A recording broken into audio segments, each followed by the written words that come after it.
Hello, everyone, and welcome back to Nightmare Narratives. I can picture some of you already in bed, maybe some of you just getting home from work. Wherever you are, whatever time it is, I'm glad you're here.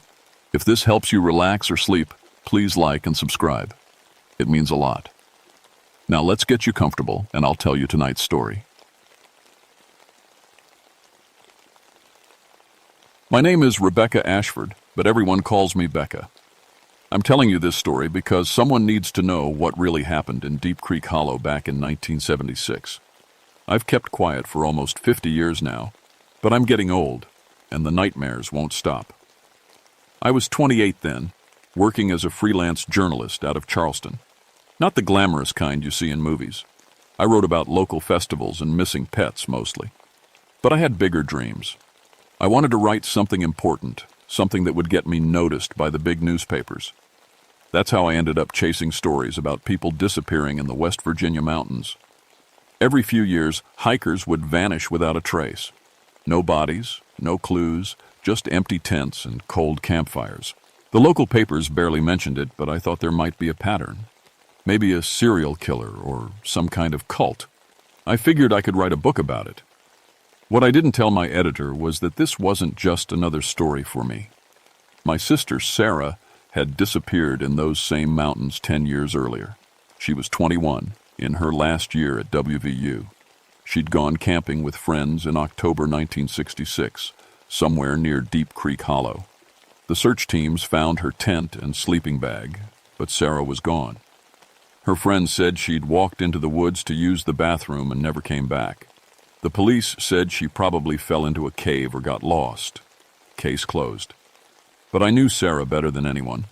She was careful, smart, and she knew those mountains. She wouldn't just wander off and die. So when I heard about more disappearances in the same area, I packed my camera and notebook and drove to Millfield, West Virginia. It's a tiny town about 40 miles from the nearest highway, the kind of place where everyone knows everyone and strangers stick out like sore thumbs. I checked into the only motel in town. 6 rooms and a vending machine that ate your quarters. The lady at the desk looked me up and down like I was carrying a disease. "What brings you to Millfield, honey?" she asked, not sounding friendly at all. "I'm a journalist, writing about the local area, maybe some of the history." Her face went pale. "You're not here about them missing folks, are you?" "Well, Listen here, girl. You seem nice enough, but you best turn around and go home. Nothing good ever comes from poking around in business that ain't yours." She handed me a rusty key and wouldn't meet my eyes. "Room 4, checkout's at 10. That night, I spread Sarah's things across the motel bed. I'd kept everything the police returned to our parents, her journal, her camera, even her favorite hiking boots. I'd read her journal 100 times, but I opened it again, looking for clues I might have missed. Most of it was normal college stuff, complaining about professors, talking about boys, describing the beautiful fall colors in the mountains. But the last few entries were different. Her handwriting got messier, more urgent. October 18th. Something's wrong with this place. The birds stopped singing yesterday. Haven't seen a single squirrel or chipmunk. Even the bugs are gone. Jenny says I'm being paranoid, but I can feel it watching us. October 19th. Found tracks near our camp this morning. Too big for a bear, wrong shape for a person. Mike thinks it's just a prank, but who would be way out here? The tracks led toward that big cave we saw yesterday. I don't want to go near it anymore. October 20th. Can't sleep. Keep hearing voices calling my name from the woods. Sounds like Mom sometimes like Becca. But they're camping 40 miles away.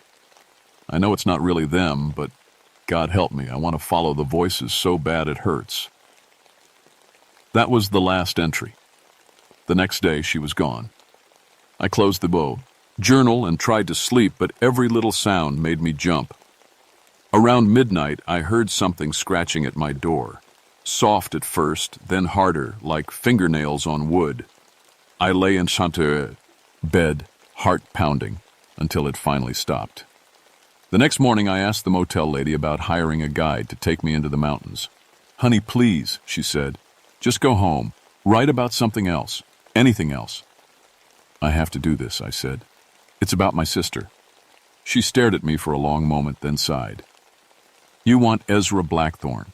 Lives in the old cabin past the gas station. But don't say I didn't warn you. I found Ezra chopping wood behind a rundown cabin surrounded by rusty car parts and empty beer bottles. He was older than I expected, maybe 70, with wild gray hair and clothes that looked like they hadn't been washed in months. But his eyes were sharp and clear. You're the reporter girl, he said without looking up from his axe. How did you... Small town. Word gets around. He split another log clean in two. Come to ask about Deep Creek Hollow, I bet.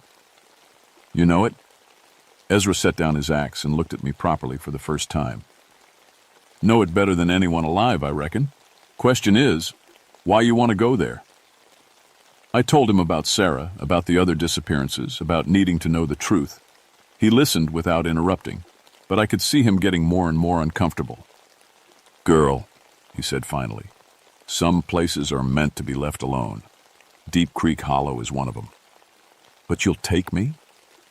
He was quiet for so long I thought he wouldn't answer. Then he nodded slowly. I'll take you. But we do this my way, and when I say we leave, we leave. No arguments. I agreed, though I had no idea what I was getting myself into. Be ready at dawn, Ezra said, and bring everything you might need to survive. Once we go down into that hollow, ain't no telling when we'll be coming back up. We left Millfield just as the sun came up, driving Ezra's beat-up pickup truck down dirt roads that got narrower and rougher with every kilo.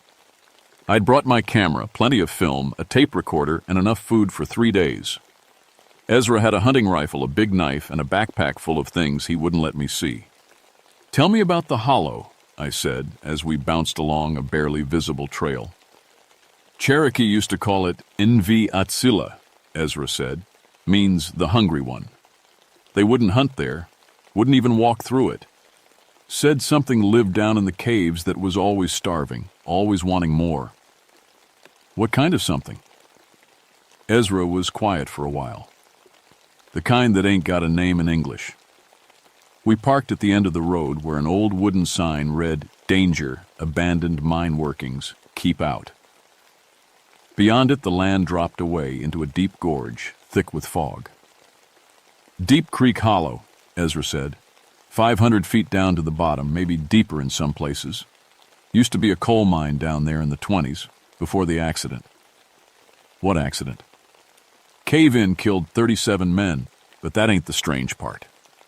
He shouldered his pack and started walking toward the cliff edge. Strange part is, they only found 20 bodies. The trail down into the hollow was steep and treacherous, carved into the limestone by generations of Cherokee, and later by coal miners. Every step made loose rocks skitter into the darkness below. The fog got thicker as we descended, until I could barely see Ezra walking ahead of me. Stay close, he called back. Easy to get turned around in this soup. Halfway down, I noticed something odd. My watch had stopped working. I tapped the face, wound it up, but the hands wouldn't move. Ezra, I said. My watch. Don't worry about it. Time gets funny down here. I was about to ask what he meant when I heard it. A sound like water dripping, but too regular, too musical. Like someone tapping out a rhythm on stone. You hear that? I whispered. Ezra stopped, walking. The dripping sound got louder, more complex, like a whole orchestra of drops in perfect harmony. Hear what? Ezra said, but his face had gone white. The sound stopped as suddenly as it had started. We stood there in the thick fog, listening to nothing but our own breathing. Let's keep moving, Ezra said. The bottom of the hollow was worse than I'd imagined. The fog was so thick I could barely see my own hands, and the ground was soft and spongy like walking on a wet mattress. Twisted trees reached up through the mist like gnarled fingers, their branches bare and black. This way, Ezra said, leading me toward what looked like a wall of solid rock. As we got closer, I realized it wasn't solid at all.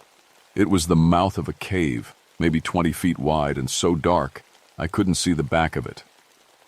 The old mine entrance, Ezra explained. Most of the tunnels collapsed, but some still go back pretty far. I took out my camera and snapped a few pictures, but even with the flash, the cave mouth seemed to swallow the light. On the developed photos later, it would look like a black hole in the world. My sister camped somewhere around here, I said, checking the compass. The needle spun wildly, never settling on any direction. Compass won't work down here either, Ezra said. Too much iron in the rock. We found the campsite about 100 yards from the cave. At first I thought we'd gotten lucky. There was still a tent there, still some camping gear scattered around a cold fire pit. Then I looked closer. The tent was Sarah's. I recognized the blue nylon, the little patch she'd sewn on after tearing it on a tree branch. Her sleeping bag was rolled up neat and tidy beside it. Her camp stove sat ready to use, a can of beans opened beside it. "This is impossible," I whispered. I walked around the campsite in a daze. Everything was exactly like the police photos from 10 years ago, but it looked fresh. The tent fabric wasn't faded or torn. The food wasn't spoiled. Even Sarah's toothbrush was there, still damp. "Ezra," I said, "this has been here for years. How is it still?" When I turned around, Ezra was backing away from the campsite, his face twisted with fear. "We need to leave," he said, "right now. But we just got here. I need to—" "Girl, listen to me." His voice was shaking. "I've lived in these mountains my whole life. I know things that would turn your hair white. And I'm telling you, we need to get out of this hollow before dark." I looked at my watch again, forgetting it had stopped. The fog was getting thicker, and I couldn't tell if the light was fading or if the mist was just blocking more sun. 1 hour, I said. "Let me look around for 1 hour, then we'll go." Ezra shook his head but didn't try to stop me. I started taking pictures of everything: the tent, the sleeping bag, the camp stove. Through my camera lens, I noticed something I'd missed before. There were other things scattered around the campsite, newer things: a plastic water bottle with a 1975 date stamp, a candy bar wrapper that hadn't existed in 1966, a pair of hiking boots that looked like they'd been bought last week. "Ezra," I called, "come look at this." But when I turned around, Ezra was gone. I called his name, but my voice seemed to get swallowed up by the fog. I couldn't even hear an echo. I ran to where I thought he'd been standing, but there was nothing there except more of that soft, spongy ground. That's when I heard the voice. "Becca?" I spun around. It sounded like Sarah, exactly like Sarah, but older somehow, sadder. "Sarah?" I whispered. "Becca, where are you? I can't find you." The voice was coming from the direction of the cave. I took a step toward it, then stopped. Something was wrong. Sarah had never called me Becca when we were alone. She always called me Becky. "I'm here, Sarah," I said, not moving any closer to the cave. "Where are you?" "I'm lost, Becky. I've been lost for so long. Please help me, now that we—" Voice used the right name, but it was too late. I'd already figured out this wasn't really my sister, but God help me, it sounded so much like her that part of me wanted to believe it. "Anyway, I'm scared, Becky. It's so dark down here. Please come find me." I backed away from the cave, fumbling for my camera. If this thing, whatever it was, could copy Sarah's voice, maybe I could get proof. I raised the camera and pointed it toward the cave mouth. Through the viewfinder, I saw something that made my blood freeze.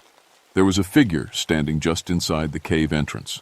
It had Sarah's height, Sarah's long blonde hair, even her favorite green jacket. But its proportions were all wrong. The arms were too long, the legs bent backward at the knees. And when it turned toward me, I saw that where its face should be, there was nothing but smooth, pale skin. I pressed the shutter, and the flash went off. For just a second, the whole cave mouth lit up bright as day.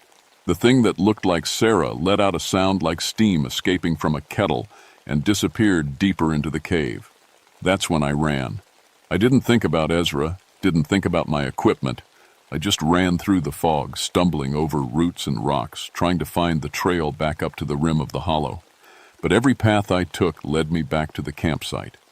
No matter which direction I went, I always ended up looking at Sarah's tent and that terrible black cave mouth beyond it. I was trapped. I must have spent hours running through that fog, trying to find a way out.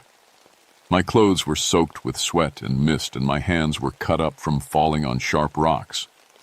But no matter which way I went, I kept coming back to the same place. The campsite, the cave, that thing pretending to be my sister. Finally, I gave up trying to escape and sat down beside Sarah's tent. I needed to think, to figure out what was happening to me. Maybe I was having some kind of breakdown. Maybe the stress of looking for Sarah all these years had finally snapped my mind. But the camping gear felt real enough when I touched it. The tent was solid. The sleeping bag still smelled like Sarah's perfume. I unzipped the tent and crawled inside, hoping to find some clue about what had happened to her. Inside was Sarah's diary, not the one the police had given back to our parents, but a different one I'd never seen before. This one had entries that went past October 20th, 1966. Impossible entries. October 21st. Something took Mike and Jenny in the night. I heard them screaming, but when I got out of the tent, they were gone.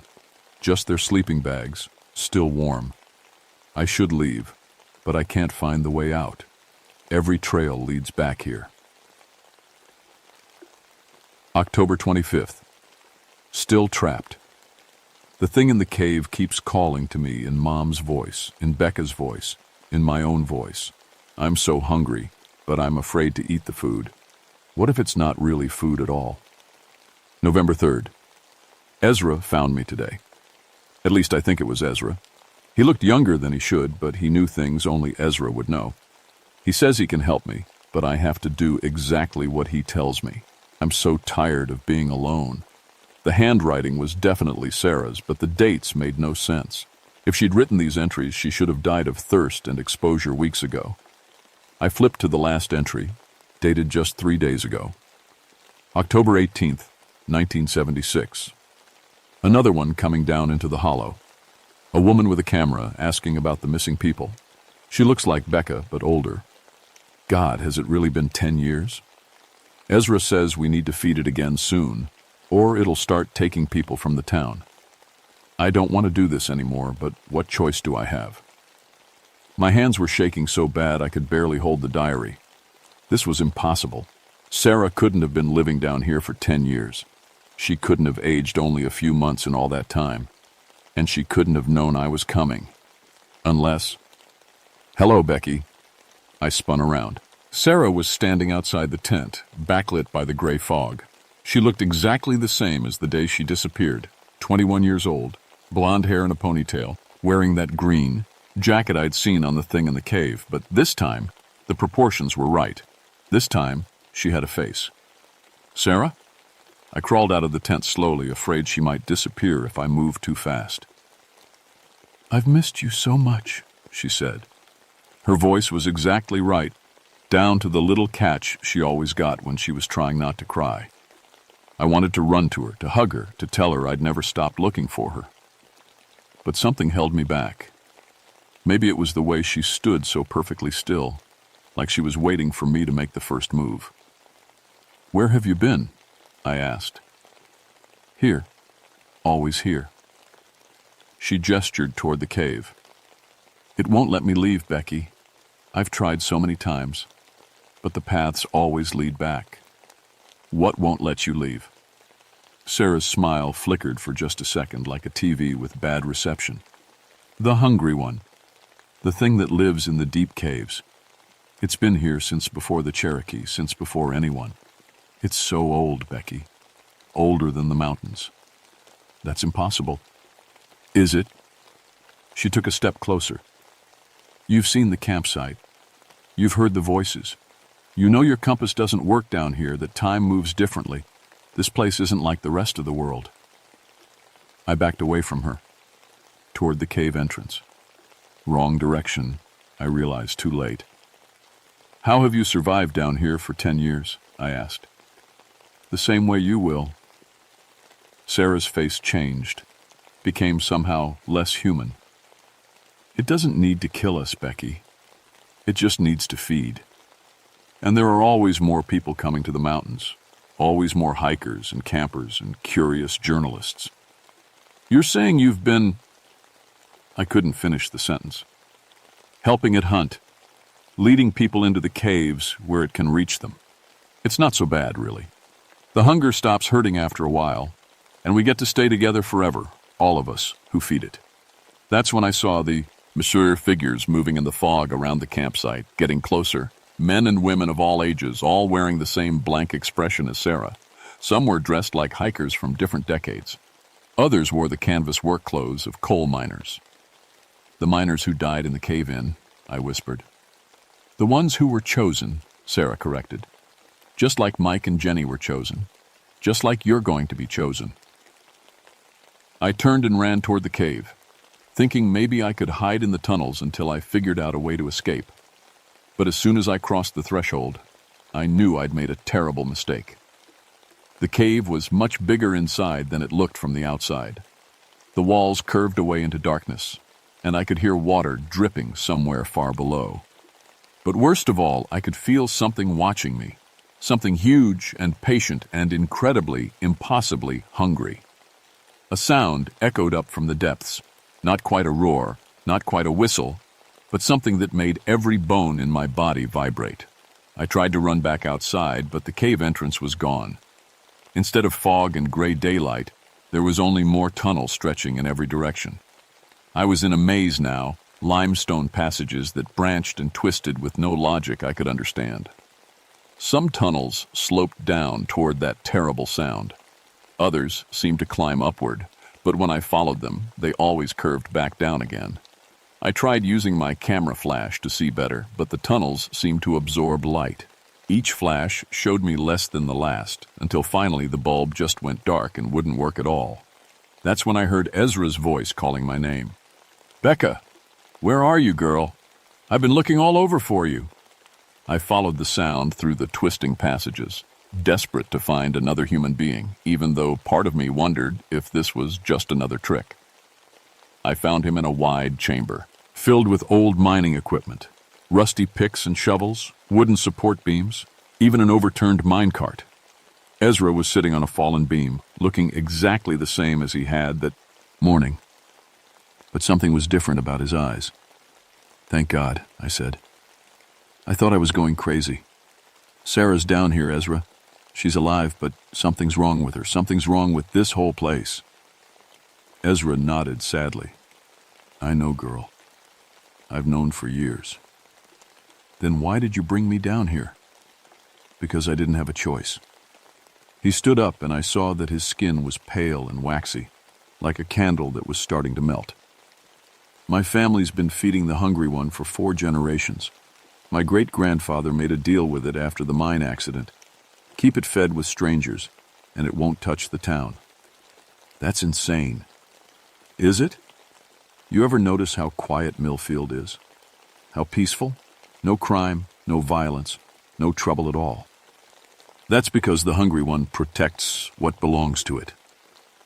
Ezra was changing as he talked. His skin was becoming translucent, and I could see dark veins pulsing underneath. His eyes were sinking back into his skull. "Every 7 years it needs fresh meat, fresh minds to copy and use as bait for the next group. Sarah's been down here long enough that she's becoming part of it, but she's wearing out. It needs someone new."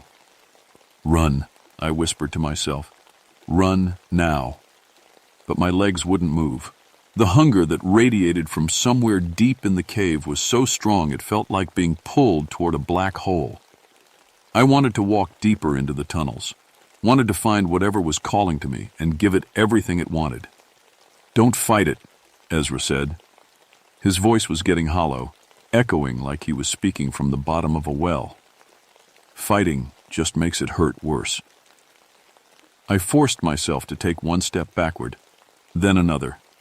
Ezra's face was collapsing now, the skin pulling tight against his skull. But he was still smiling.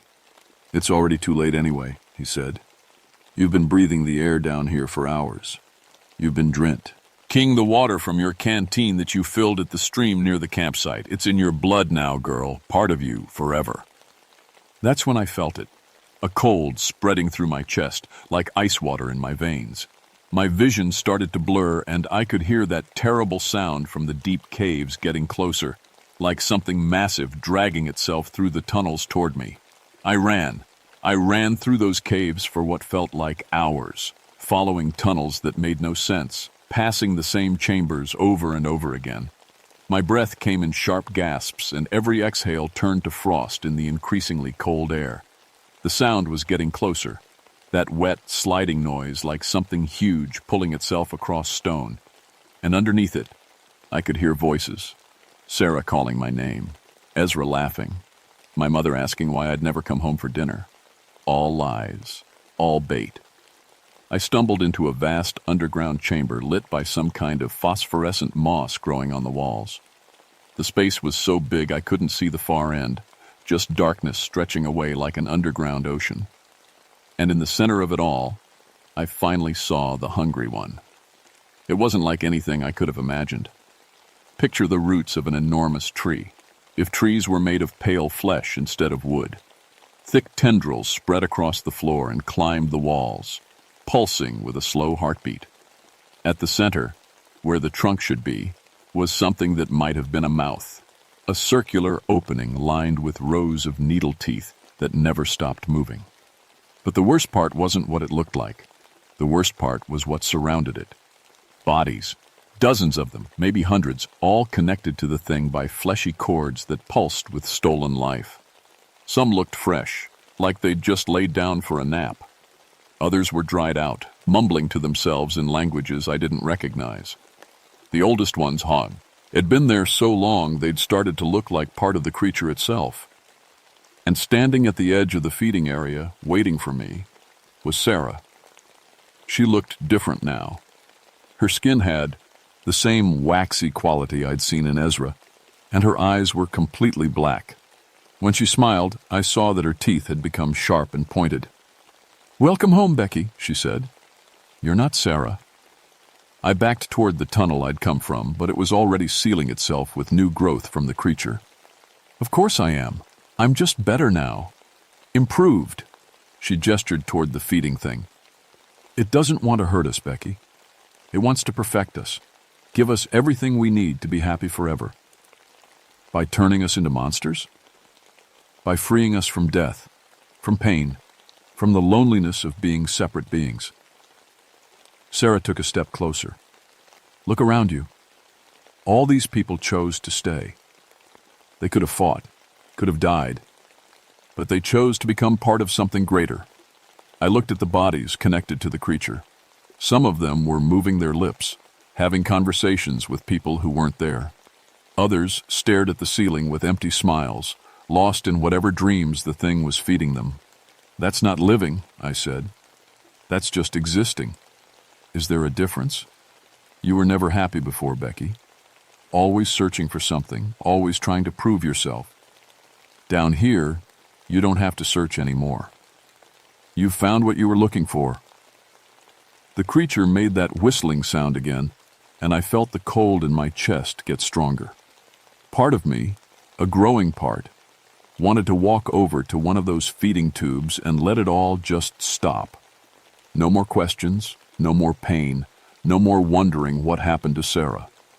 But then I thought about my parents, about the friends who would wonder where I'd gone, about all the other journalists and hikers and curious people who would come looking for answers and end up as food for this thing.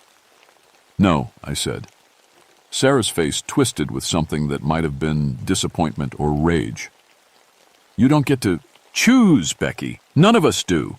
It's already in your blood. You can feel it, can't you? The cold spreading through your body?"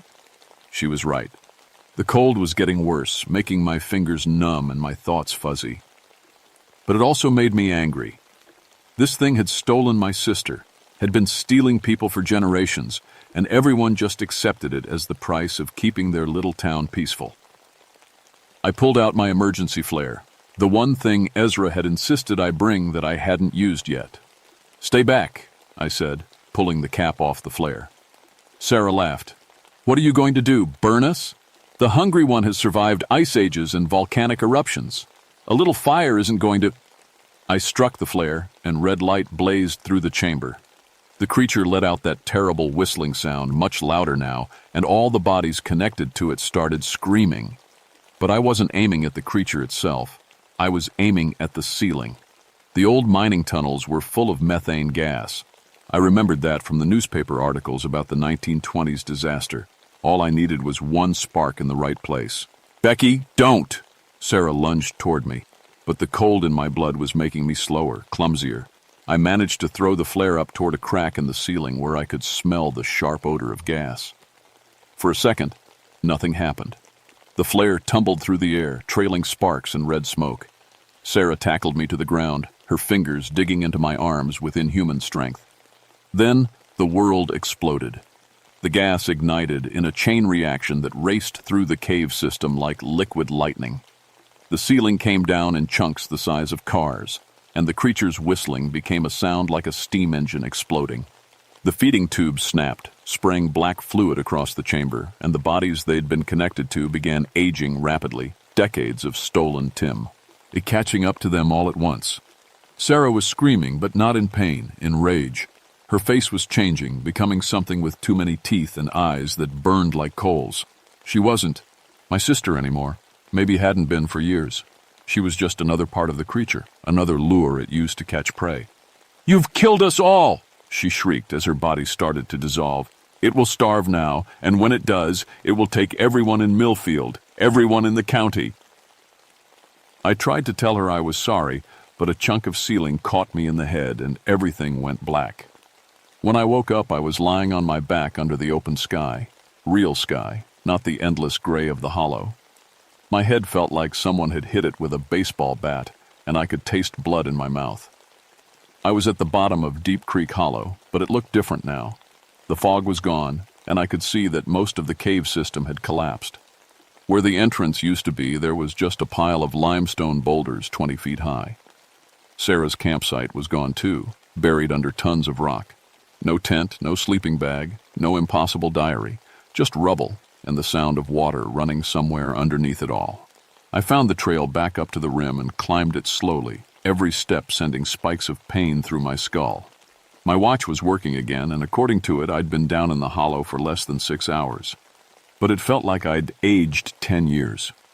Ezra's truck was still parked where we'd left it, keys on the dashboard. I drove back to Millfield in a daze, not sure what I was going to tell people about where Ezra had gone. I needn't have worried.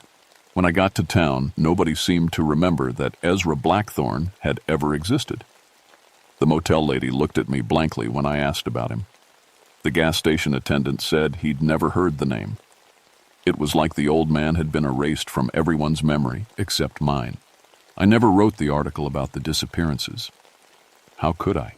Who would believe a story about an ancient creature that fed on human life force?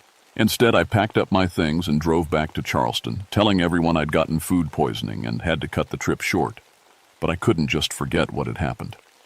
I started researching everything I could find about Deep Creek Hollow, about the Cherokee legends, about the mining disaster. What I found made my blood run cold. The mine had closed after the cave-in, but it wasn't because 37 men had died. It was because 17 men had died, and 20 more had simply disappeared. The official report said they were probably buried under the collapse, but the rescue teams had found evidence that some of the miners had been alive for weeks after the accident, leaving desperate messages carved into the tunnel walls. Messages about something in the deep caves that whispered to them in their wives' voices. I also found records of disappearances going back to the 1800s. Cherokee hunting parties that never returned. Pioneer families who vanished while crossing the mountains. Always the same area, always the same pattern.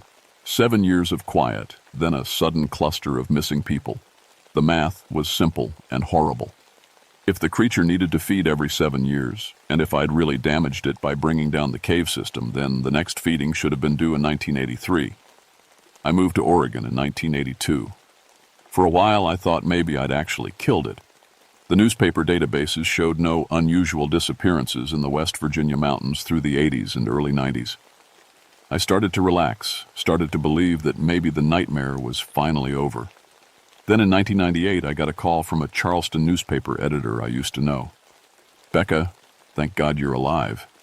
We heard you'd gone missing in the mountains back in '76. Never could figure out what happened to you."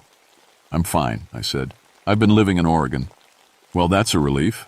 Listen, 10. I know this is a weird request, but we've got some missing hikers near Deep Creek Hollow, and the police are asking if we know any journalists who might have information about the area. Your name came up because of that research you were doing. My hands started shaking. How many missing? 3 so far. College kids from WVU. They were supposed to be back from their camping trip 2 days ago. 22 years, not 7. The creature had been weakened by the cave-in, had needed time to recover, but it was feeding again. I hung up the phone and tried to convince myself it wasn't my problem anymore. I'd done what I could. I'd fought the thing and survived, which was more than most people could say. But those college kids didn't deserve to die because I hadn't finished the job.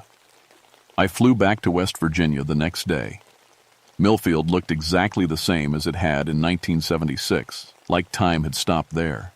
Even the motel lady was the same, though she should have been 22 years older. She looked at me with the same suspicious eyes, asked me the same questions about what brought me to town. "You look familiar," she said, squinting at me. "You've been here before?" "A long time ago," I said. I drove out to Deep Creek Hollow alone this time. The road was more overgrown, but the warning sign was still there. Beyond it, the gorge looked different. The rock slide from my explosion had created a natural dam, and there was a small lake at the bottom now where the cave entrance used to be. For a moment I felt hopeful. Maybe the water had drowned whatever was left of the creature. Maybe the missing hikers were just lost somewhere else, and I was chasing ghosts. Then I saw the bubbles. The lake was perfectly still except for one spot near the center, where streams of bubbles rose to the surface in a steady pattern, like something breathing underwater. I watched those bubbles for an hour, timing them with my watch, every 30 seconds, regular as clockwork. Whatever was down there was still alive. That night, I called in an anonymous tip to the State Environmental Agency claiming there was illegal toxic waste dumping in Deep Creek Hollow. It took them 3 months to get the permits and equipment needed to drain the lake. What they found underneath made the evening news. The cave system hadn't completely collapsed. There were still open chambers deep below the rock slide, and something had been living in them all these years. The official report called it an unknown species of cave-dwelling fungus that had grown to enormous size in the isolated environment. They said it was probably harmless, just a biological curiosity. But I noticed they sealed the area with concrete and posted guards there for the next 6 months. The missing college students were never found. I stayed in West Virginia for a few more weeks, reading every newspaper and talking to everyone I could about the hollow. What I learned convinced me that the creature wasn't dead, just contained. The concrete wouldn't hold it forever. Nothing would. It had been feeding in those mountains for thousands of years, and it would find a way to feed again. Maybe not for decades, maybe not for a century, but eventually. All I'd done was buy time. I moved back to Oregon and tried to live a normal life. I got married to a nice man who sold insurance and never asked too many questions about my past. We had 2 children, both girls, and I made sure they were afraid of caves and deep water and places where cell phones didn't work. But I kept watching the news from West Virginia, kept a Google alert set up for Deep Creek Hollow and missing hikers and unexplained disappearances. For 25 years, there was nothing.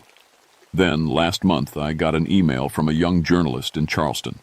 She was researching a story about missing persons in Appalachia and had found my name in some old police files. She wanted to know if I remembered anything about my sister's disappearance. Back in 1966. Her name was Jennifer Ashford. She was my great-niece, Sarah's brother's granddaughter. She was 21 years old, blonde, and according to her Facebook page, she loved camping and hiking. The email was sent from Deep Creek Hollow, West Virginia.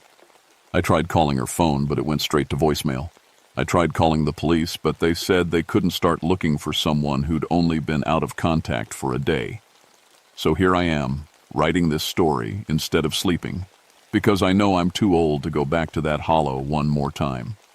My hands shake too much to hold a camera steady, and my heart couldn't take another trip down those limestone trails.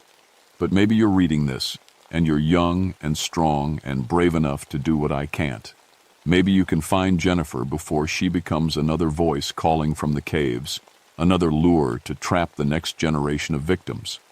If you decide to go looking for her, remember a few things. Don't trust anyone from Millfield. The creature has had decades to extend its influence, and some of them might be connected to it now. Don't go alone, but don't bring anyone you care about either.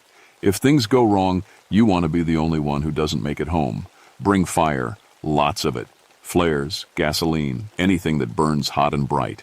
The creature doesn't like sudden light or heat, and if you hear voices in the caves, voices of people you love, people you miss, people you'd do anything to see again, remember that they're not real. No matter how much they sound like the real thing, no matter how much you want to believe them, they're just echoes the creature uses to hunt. The hunger never stops. It never gets full, never gets satisfied, never gives up. All it does is wait, and copy, and feed. But sometimes, if you're very careful and very lucky, you can make it wait a little longer. I hope Jennifer is still alive down there. I hope she's smart enough to stay away from the voices and strong enough to find her way out of the maze. But I know the truth. I've known it for 7 years. Nobody leaves Deep Creek Hollow unchanged, and most people don't leave at all. My name is Rebecca Ashford, and I'm the only person left who remembers what really lives in those caves. When I die, the secret dies with me, and the next time someone goes missing near that hollow, there won't be anyone left to warn them. Unless you remember this story, unless you tell someone else, unless you keep the hunger from spreading to places where people don't expect it, don't know how to fight it, don't understand that some things are better left buried in the dark. The creature is still down there, waiting. It has all the time in the world, but we don't.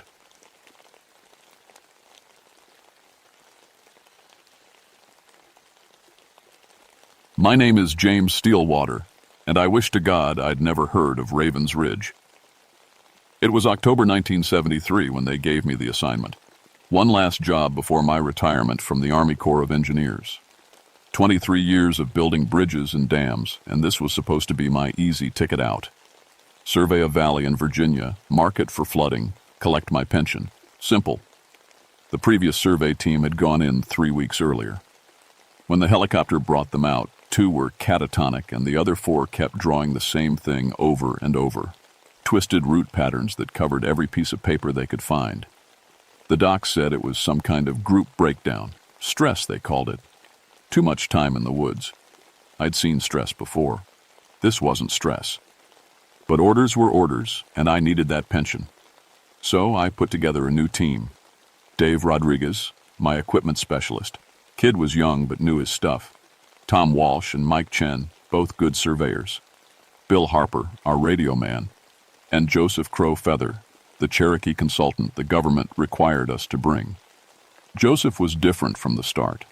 Maybe 50 years old, with long black hair streaked with gray and eyes that seemed to see more than they should. He barely spoke during our briefing in Richmond, just nodded when they explained about the new dam.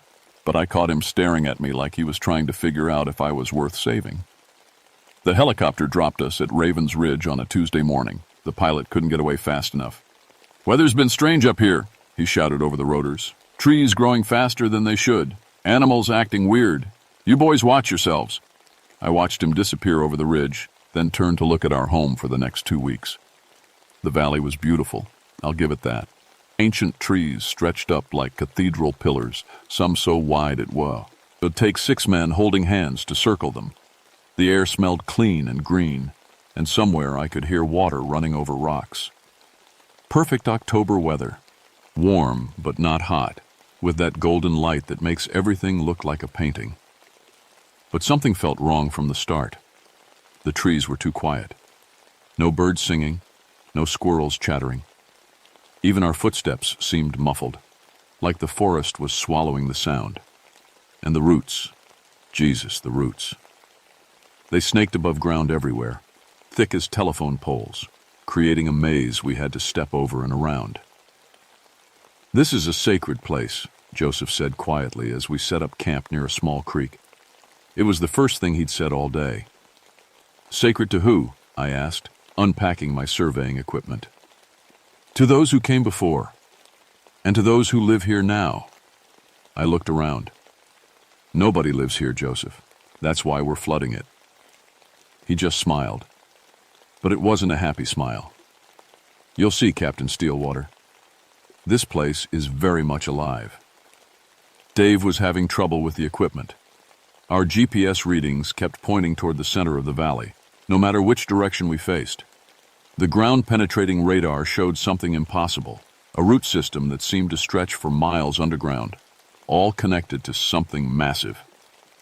Equipment's all screwy, Captain, Dave said, tapping the radar display. According to this, there's something the size of a football field under that big oak tree over there. I looked where he was pointing. In the heart of the valley stood the largest oak tree I'd ever seen. It had to be 300 feet tall and maybe 20 feet across. Its roots spread out from the base like the arms of a giant octopus, disappearing into the ground and popping up again hundreds of yards away. Probably limestone caves, I said. This whole area is built on limestone. That's why it's perfect for a reservoir. But even as I said it, I didn't believe it. The radar signature looked too organic, too purposeful, like a nervous system. That first night, we all had the same dream. We were underground, buried alive in rich black soil. Roots pressed against our faces, into our mouths and noses. We could feel the earth pulsing around us like a heartbeat. And somewhere in the darkness, something vast and ancient was waking up. I woke up gasping. Dirt under my fingernails even though I'd been sleeping in my tent. The others were awake too, all of us staring at each other in the dim light of our camp lanterns. Just a dream, I said, but my voice sounded hollow even to me. Joseph was sitting by the dying fire, whittling something from a piece of wood. The root mother knows you're here, he said without looking up. She's been sleeping for a long time, but the threat of death will wake even the deepest sleeper. There's no such thing as a root mother, I snapped. We're here to do a job, not listen to ghost stories. Joseph held up what he'd been carving. It was a perfect miniature of the great oak tree, complete with tiny roots. As I watched, one of the carved roots seemed to twitch. Ghost stories, Joseph repeated. Yes, Captain, that's exactly what these will be when you're done here. The next morning, all our survey stakes were gone. We'd planted them in a perfect grid pattern the day before, bright orange markers that should have been visible from space. Now there was nothing. Dave and I spent 2 hours looking for them while the others set up the equipment. We found them eventually, but not where we'd left them. Someone had pulled them up and replanted them in a perfect circle around the great oak tree. Not just stuck in the ground, but carefully planted, with little mounds of earth packed around each one like they'd been there for years. Who the hell did this? Dave asked, looking around the empty forest. And how did they do it so fast? I didn't have an answer. We were 50 miles from the nearest road, and the helicopter wasn't due back for 2 weeks. Nobody could have gotten in here without us knowing. Animals, I said, though I knew it sounded stupid even as I said it. Bears, maybe. Or vandals from that protest camp. But the Cherokee protesters were all back at the main road, and bears don't plant survey stakes in perfect geometric patterns. Joseph was examining one of the stakes when we got back to camp. He ran his fingers along the metal, then looked at his hand. His fingertips were stained green. Not animals, he said, and not people. Then what? I demanded. He pointed to the base of the stake. I knelt down and looked closer. Tiny green tendrils had wrapped around the metal, growing up from the soil. As I watched, one of them moved slightly, curling tighter around the stake like a finger. The forest is claiming your markers, Joseph said, making them part of itself. I jerked my hand back. The tendril had been reaching for my fingers. That's when Mike started screaming. He was about 50 yards away, taking measurements near one of the larger root systems. But now he was on his knees, clawing at his ears and screaming like someone was torturing him. We ran to him, but when we got there, he'd stopped screaming. He was just kneeling there, perfectly still, his hands pressed against the massive root beside him. Mike, Tom called. Mike, you okay? Mike turned to look at us, and his eyes were different. Still his eyes, but deeper somehow, older. Can you hear them? he asked in a voice that sounded like wind through leaves. They've been here so long, waiting, watching. They remember everything. Remember what? I asked, though part of me didn't want to know. Mike pressed his face against the root, and I swear I could see it pulse under his cheek like a living thing. The first people who came here, the ones who knew how to listen, they made a pact with the root mother, protection for the fours. The tea and the forest would protect them. But then the new people came, the ones who only knew how to cut and burn and take. His voice was getting stranger, taking on an accent I couldn't place. Ancient. Foreign. Mike, get away from that thing, I ordered. That's an order. He smiled, but it wasn't Mike's smile. The root mother is waking up, Captain Steelwater. She can feel the threat coming. All that water, drowning her children, drowning her memories. She won't let it happen. Mike's hands were changing. His fingernails were growing longer, darker, curling into points. As I watched in horror, they kept growing, turning woody and brown like tiny roots. She needs vessels, Mike said, his voice barely human now. Bodies to speak through, hands to work with. The old pact is broken, so she'll make a new one. Dave grabbed my arm. Captain, we need to get out of here. Now. But Mike was faster than he should have been. He lunged forward, those root fingernails reaching for Dave's throat. I tackled him sideways, and we went down in a heap on the forest floor. Mike was strong, stronger than any man his size should be. But worse than that, the ground itself seemed to be helping him. Roots erupted from the soil, wrapping around my arms and legs, trying to pull me down. The radio, I shouted to Bill. Call for extraction. Bill was already running for the camp, but I could see more roots bursting from the ground between him and our equipment. The forest was moving, reshaping itself to trap us. Tom managed to hit Mike with a surveying rod, and for a moment his grip loosened. The three of us who were still human ran for the camp, jumping over roots that seemed to rise up to trip us. Bill was bent over the radio, frantically turning dials. No good, Captain. Something's jamming us. All I'm getting is static. Behind us, Mike was walking slowly through the forest, and everywhere his feet touched, new growth sprouted. Flowers bloomed in his footsteps. Vines reached out to caress his arms like old friends. Pack only what we need, I ordered. We're hiking out. Of here. But as we grabbed our gear, I saw Joseph standing calmly by the fire, still whittling his little wooden tree. Aren't you coming? I asked. He shook his head. This is where I belong, Captain. This is where my people made their choice long ago. But you still have time to make yours. What choice? Joseph held up the wooden carving. It was perfect now, every detail exact, and I could swear I felt it watching me. Help her or run from her, but you can't fight her. Not here, not in her own house. Mike had reached our camp. He moved like he was dancing, and plants bloomed around him with every step. When he smiled at us, his teeth were brown and pointed like thorns. She wants to show you something, he said in that voice that wasn't quite his anymore. Deep in the earth, where the memories live. Come and see what you're really destroying. That's when I noticed the ground under our feet was getting soft. We ran. I don't care what that says about me as a soldier or an officer. When the ground starts trying to swallow you and your teammate grows root fingers, you run like hell.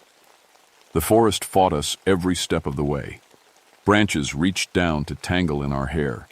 Roots rose up to catch our feet. The path we'd used to get to our campsite was gone, replaced by a wall of thorns that hadn't been there an hour before. Dave was carrying the radio, trying to get a signal as we climbed toward higher ground. Tom and Bill stayed close behind me, all of us breathing hard and looking over our shoulders. Behind us I could hear Mike singing in that strange language, and the sound of growing things, creaking wood, rustling leaves, the whisper of new shoots breaking through soil. This way, I said, pointing toward what looked like a gap in the trees. If we can reach the ridge, maybe we can signal for help. But the gap moved as we approached it, closing like a wound, owling. The forest was reshaping itself around us, trapping us in a maze of living wood. "Captain," Tom gasped, "look at Bill."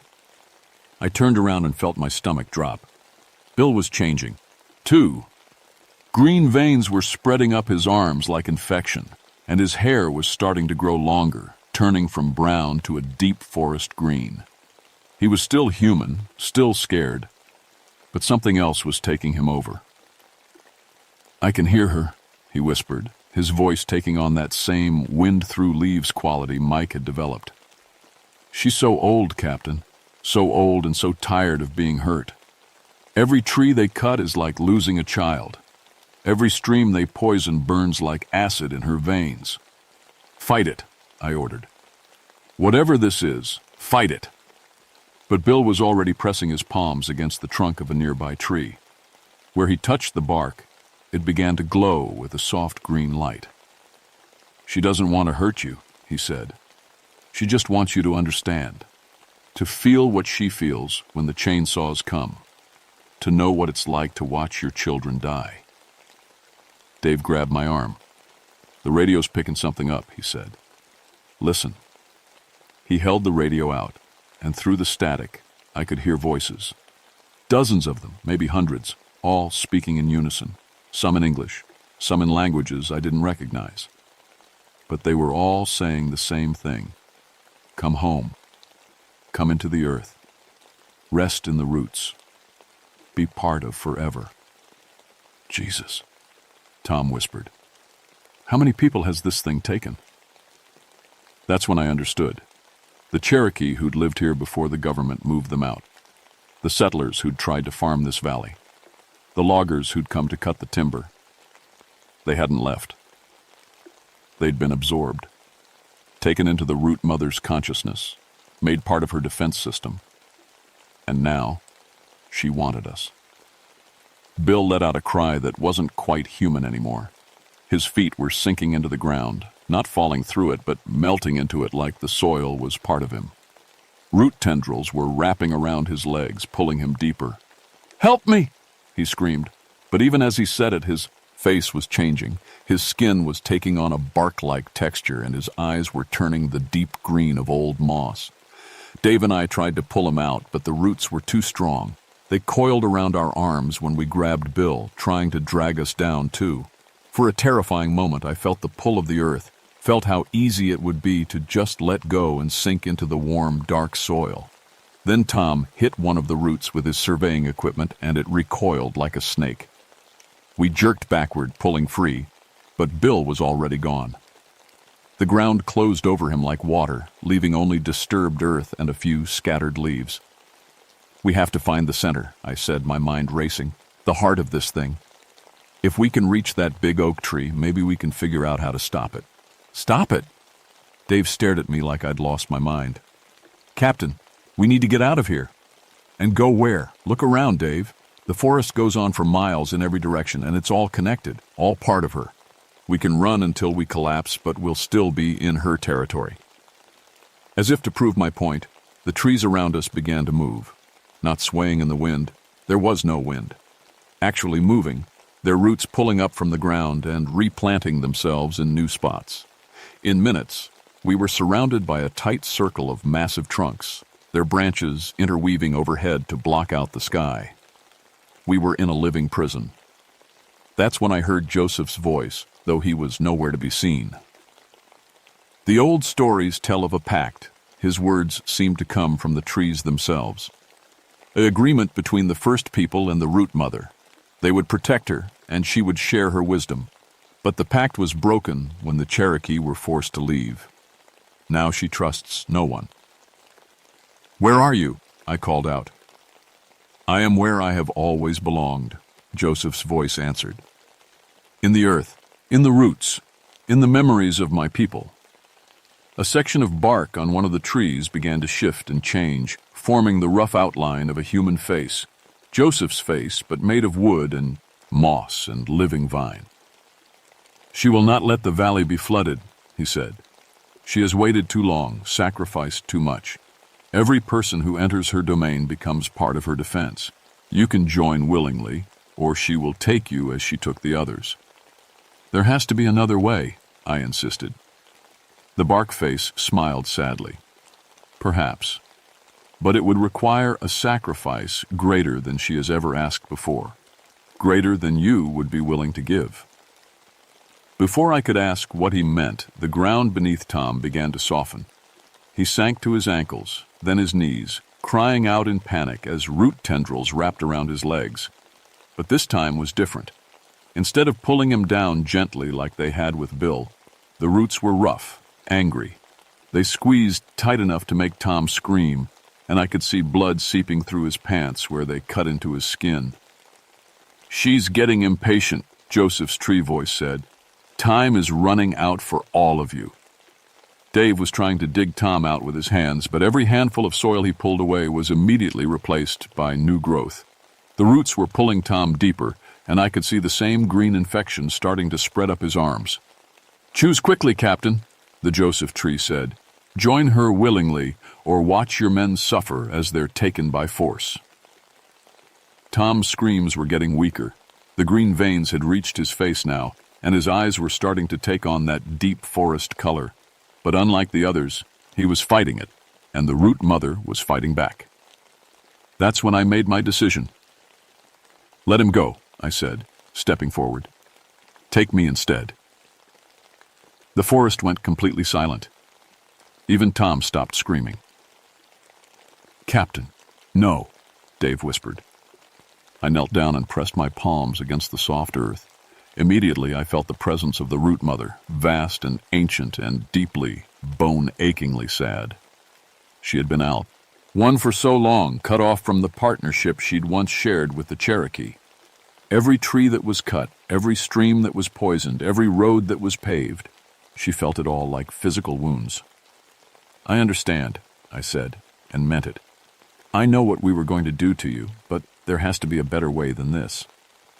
For a moment I felt her considering. The roots around Tom loosened slightly, though they didn't let him go. Then I felt her anger, hot and overwhelming. She showed me visions, forests burning, rivers running black with pollution, entire ecosystems destroyed for shopping malls and parking lots. She showed me the future she saw coming, a world of concrete and steel where nothing green could grow. "You say you understand." Her voice filled my head like thunder. "But your people will destroy me anyway. They always do." "Not if I can help it," I said. And that's when I told her my plan. "The survey," I said, keeping my hands pressed to the earth. "Let me complete it." The root mother's presence in my mind turned sharp with suspicion. Through the soil, I could feel her vast network of roots and fungal connections, stretching for miles underground. She was everywhere in this valley, part of every tree and stream and blade of grass. "You want to map me for destruction?" Her voice rumbled through the ground.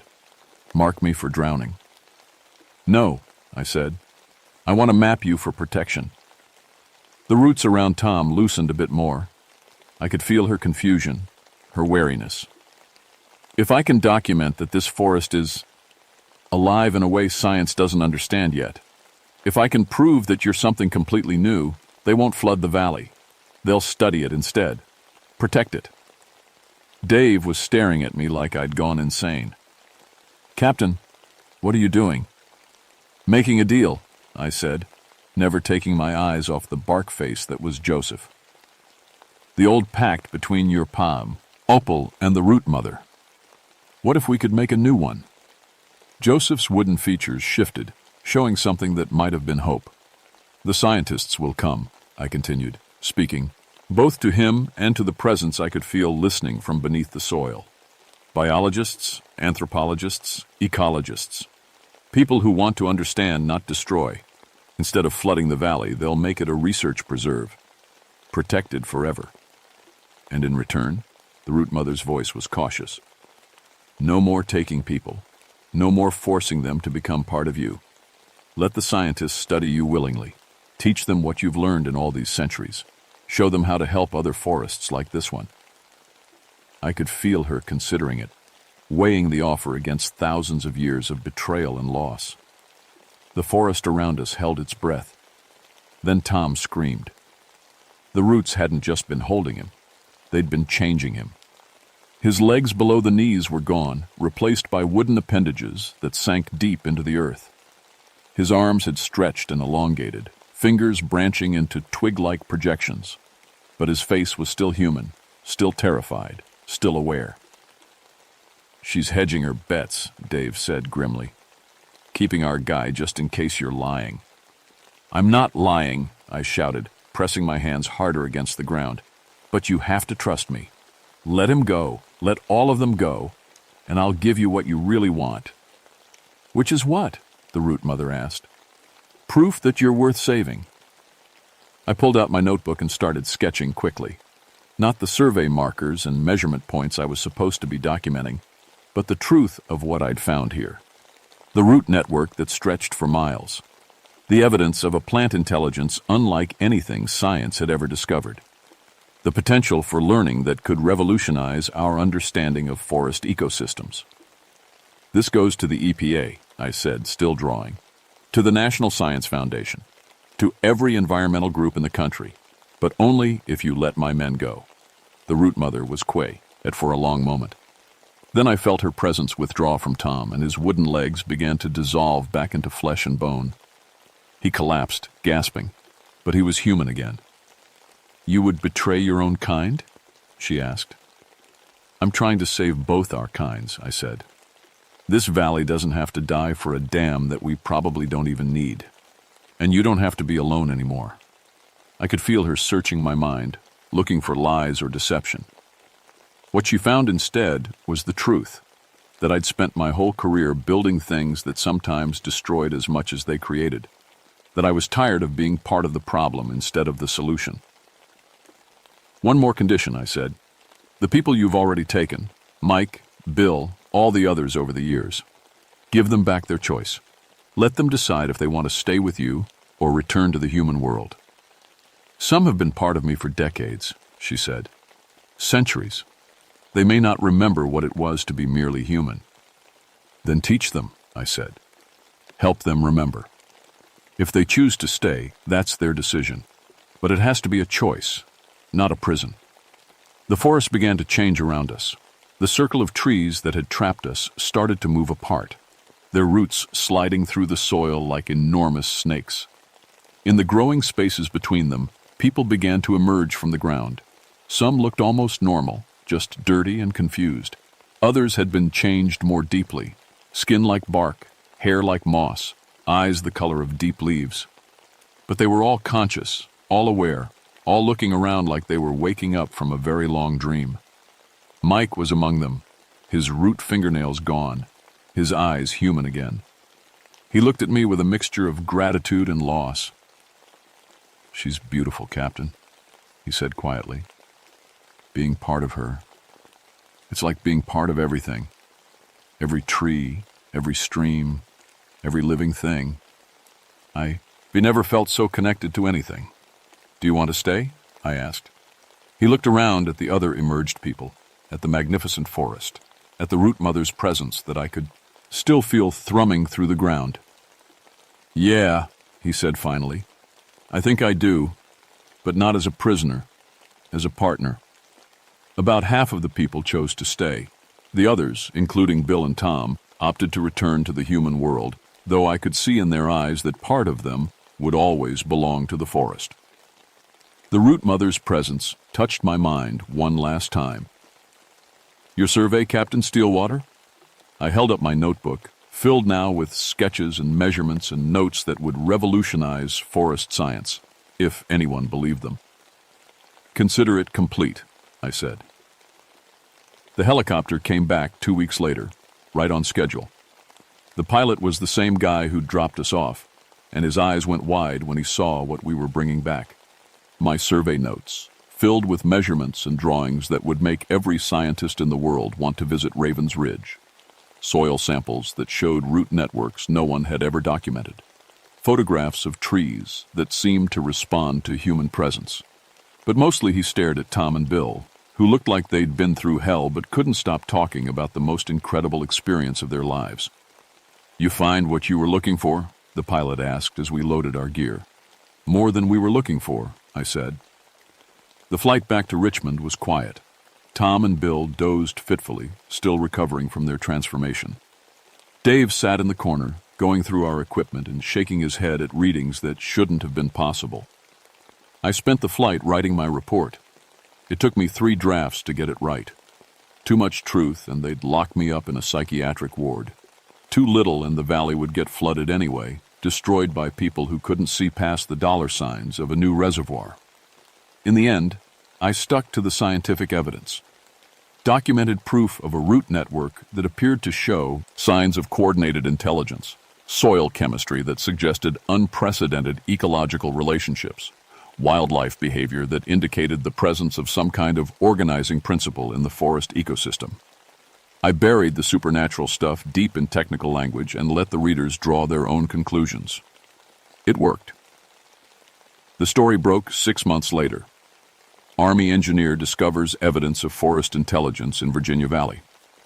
Environmental groups seized on it. Scientists demanded access. The dam project was quietly shelved pending further study. Ravens Ridge became the Ravens Ridge Ecological Research Preserve, protected by federal law and monitored by teams of eager graduate students who thought they were studying an unusual example of forest networking. They had no idea how right they were. I visit sometimes. Not officially. I retired right after submitting my report, took my pension and moved to a cabin in Montana where the closest neighbor is 5 miles away. But every few months I drive back to Virginia and hike into the preserve. The tourists and day hikers stick to the marked trails, but I know the old paths. I can find my way to the heart of the valley, where the great oak tree still stands, even larger now than before. Mike is usually there, along with some of the others who chose to stay. They look human enough, if you don't look too closely. But their eyes hold depths that go back centuries, and sometimes when they smile, you can see roots instead of teeth. They're happy, though, connected to something vast and ancient and wise in a way most people never get to experience. They've become part of a living library that holds the memory of every creature that's ever lived in the forest. "How are the scientists treating her?" I asked Mike on my last visit. He laughed, and it sounded like wind chimes made of leaves. "She likes them. They ask questions instead of making demands. They listen instead of assuming they already know everything. Some of them are starting to understand what she really is." "Any volunteers?" "A few. Graduate students mostly. Young people who can feel there's something more here than just trees and dirt. She's careful with them, though. Makes sure they really want it before she offers them the choice." I nodded.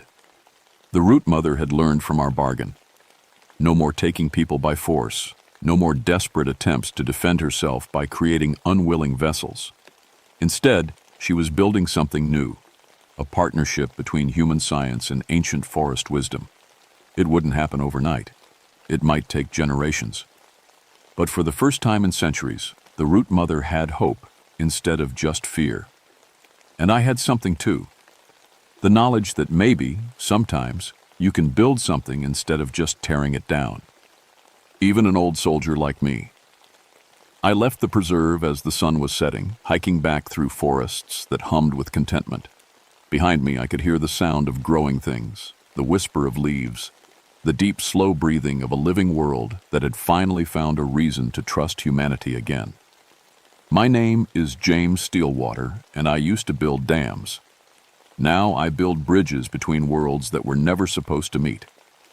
And sometimes, late at night in my Montana cabin, I can still feel the root mother's presence at the edge of my dreams, patient and vast and grateful. She's not alone anymore. Neither am I.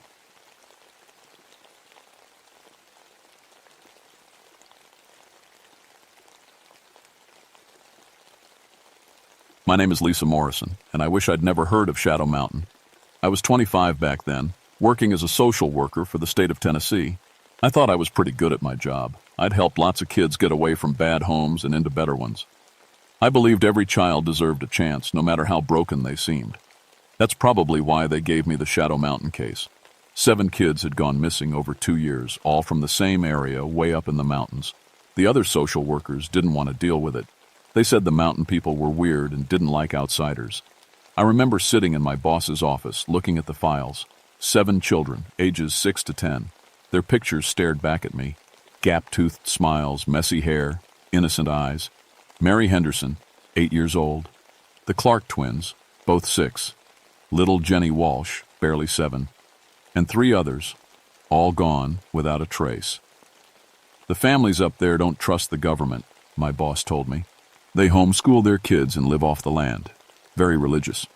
The local sheriff says they're cooperating, but he shrugged. Sheriff Tom Bradley had called in the state because the disappearances were getting attention from the newspapers. Bad publicity for a small mountain county. I'd spoken to him on the phone, and his voice was tired, like a man who'd seen too much. These mountain folk got their own ways, he'd said. Sometimes kids just wander off up there. Bears get them, or they fall down a cliff. Nature's not forgiving. But something about the cases bothered me. All 7 children had one thing in common. They'd all been through some kind of trauma recently. Parents fighting, a death in the family, or abuse. Hurt kids were more likely to run away, sure, but 7 of them? In the same area? I packed my car with camping gear, files, and enough food for a week, Shadow Mount. Ayan was 60 miles from the nearest real town, connected only by dirt roads that turned to mud when it rained. No phone lines ran up there. No electricity either. If something went wrong, I'd be on my own. The drive took 3 hours on winding mountain roads. October in Tennessee meant the leaves were turning, painting the hills in reds and golds. It should have been beautiful, but the higher I climbed, the more uneasy I felt. The trees grew thicker, blocking out the sun. The air got colder. I met Sheriff Bradley at a gas station in the last real town before the mountains. He was a big man, maybe 48, with gray in his beard and tired eyes. He looked at my small car and shook his head. "You sure about this, Miss Morrison? These people don't take kindly to strangers asking questions about their young ones." 7 children are missing, Sheriff. That's my job." He sighed and got into his patrol truck. "Follow me then, but don't say I didn't warn you." The road up Shadow Mountain was barely wide enough for one car. Trees pressed in on both sides, their branches scraping my windows. I could see why people up here felt cut off from the world. It was like driving into another time, another place where modern rules didn't apply. We passed 3 mailboxes in 5 miles. Bradley pointed to each one as we drove by. Henderson Place is about a mile up that trail. Clarks live 2 miles further north. The Walshes are on the backside of the mountain. All 3 families had lost children. All 3 had refused to talk much to the police. They buried their own dead and handled their own problems. But 7 missing kids was more than any small community could ignore, no matter how private they wanted to be. The first thing I noticed when we reached the Henderson place was how quiet it was. No dogs barking, no kids playing in the yard. Just silence that felt heavy and wrong. The cabin was small and dark, with smoke coming from a stone chimney. A woman in a faded dress watched us from the front porch. Mrs. Henderson looked older than her 40 years. Her face was lined with worry, and her hands shook when she poured us coffee from a pot that had been sitting on the wood stove too long. Mary was playing in the yard, she told me, not meeting my eyes. Then she was gone. We looked everywhere. Her husband sat in the corner, whittling a piece of wood with a knife. He hadn't said a word since we arrived. "Did Mary seem upset about anything before she disappeared?" I asked gently. Mrs. Henderson's hands tightened around her coffee cup. "She'd been having nightmares. Started after—" She glanced at her husband. "After she saw her daddy whip the dog for getting into the chicken coop. The dog died from it. Mary loved that old hound." I wrote notes, trying to stay professional, but my heart was breaking for this little girl who'd watched something terrible happen and then vanished into the woods. "She kept drawing pictures after that," Mrs. Henderson continued. "Dark pictures with scary things in them. Do you still have those drawings?" She disappeared into a back room and came back with a handful of papers. My blood went cold when I saw them. They were child's drawings done in black crayon, stick figures running through trees, and watching from the shadows, other figures with glowing eyes and sharp teeth. In every picture, the monsters were small, like children. As we prepared to leave, I caught sight of something at the edge of the woods, A flash of pale skin, there and gone so fast I wasn't sure I'd seen anything at all. But Mrs. Henderson had noticed me looking. "You see them sometimes," she whispered. "At night, mostly. Watching." Sheriff Bradley was quiet as we drove away. Finally, he said, "You getting the picture now, Miss Morrison?" I wasn't sure what picture he meant, but I was starting to understand that Shadow Mountain held secrets darker than I'd imagined. And somewhere in those dark woods, 7 children were either Leif or Ost dead or something worse. The sun was setting behind the mountains and shadows were getting longer. I had a feeling that whatever was happening up here got worse after dark. The Clark family lived deeper in the mountains where the trees grew so thick that noon looked like evening.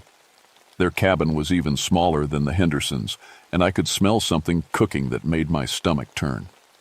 Mr. Clark met us at the door with a shotgun in his hands. He was a thin man with wild eyes and a beard that hadn't been trimmed in months. "Ain't got nothing more to say about the boys," he announced before we'd even introduced ourselves. Sheriff Bradley held up his hands peacefully. "Now, Calvin, this here's Miss Morrison from the state. She's just trying to help find Tommy and Billy." The twins had been 6 years old when they disappeared 3 months ago. Their mother sat in a rocking chair by the fire, staring at nothing. She hadn't spoken a word since we arrived. "Boys went out to check the rabbit traps," Mr. Clark said, his gun still pointed in our general direction. "Never came back. That's all there is to it." "Did you follow their trail?" I asked. His laugh was bitter. "Course we did. Tracks went right to Eagle's Drop. That's a cliff about a quarter-mile north of here. 100-foot drop, straight down onto rocks." "But you didn't find nothing. No bodies, no blood, nothing. Tracks just ended at the edge like the boys jumped off and grew wings." I felt that chill again, the same one I'd gotten at the Henderson place. "Mr. Clark, had Tommy and Billy been upset about anything recently?" His wife suddenly spoke, her voice barely a whisper. "They saw their daddy kill that man." The temperature in the room seemed to drop 10 degrees. Mr. Clark's knuckles went white on his shotgun. "Wasn't no man," he said through clenched teeth. "Was a thief come to steal our food. Had a right to defend my family." "The boys saw it happen?" I pressed gently. Mrs. Clark nodded, tears streaming down her face. "Shot him right in front of them. They've been having nightmares ever since, drawing pictures of dead people and monsters." "Sarah, shut your mouth," Mr. Clark snapped. But she couldn't stop now that she'd started. They kept saying something was calling to them from the woods. Said they could hear children crying at night, wanting them to come play. My pen had stopped moving. Children crying? Every night for a week before they disappeared. We heard it too, but figured it was just wind in the trees or maybe a wildcat. But the boys, they knew it was kids calling them. Sheriff Bradley cleared his throat. "We should probably head back before dark." As we walked to our vehicles, I noticed something that made my blood freeze. In the soft dirt near the cabin, there were small footprints, child-sized but wrong somehow. The toes were too long, and there were marks that looked almost like claws. "Sheriff," I called, pointing to the tracks. He looked down, and his face went pale. "Raccoon prints. Gets confusing in soft earth." But I'd seen plenty of animal tracks in my life, and these weren't made by any raccoon. These looked almost human, except for those claw marks. We were walking back to the trucks when we heard it, a sound that made every hair on my body stand up. It was a child crying somewhere in the dark woods, the saddest sound I'd ever heard. "Mama?" the voice called. "Mama, help me!"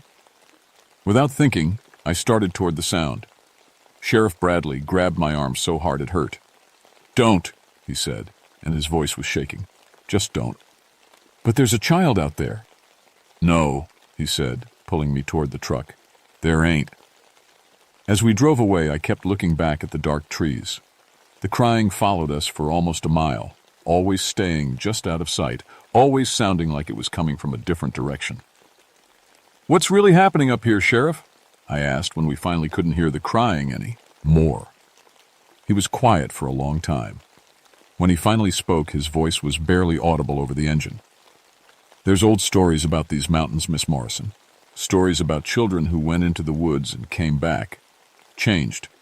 Stories the old-timers told to keep their young ones close to home. You're talking about folklore. Am I? He looked at me with those tired eyes. 7 kids gone in 2 years. All of them hurt and scared before they disappeared. All of them heard calling in the night before they vanished. Tell me that's normal. We drove in silence until we reached the main road. As we passed the Henderson place, I saw a light moving through the trees. A flashlight maybe, or a lantern. But it was moving wrong, jerky and quick, like someone running. Or like something small and fast was carrying it. Did you see that? I asked. Sheriff Bradley didn't answer, but his hands gripped the steering wheel tighter. That night, I stayed in a motel in the valley below Shadow Mountain. I spread the files across the bed and studied every detail. 7 children, all traumatized, all heard voices calling them before they disappeared. The drawings Mrs. Henderson had shown me kept coming back to mind.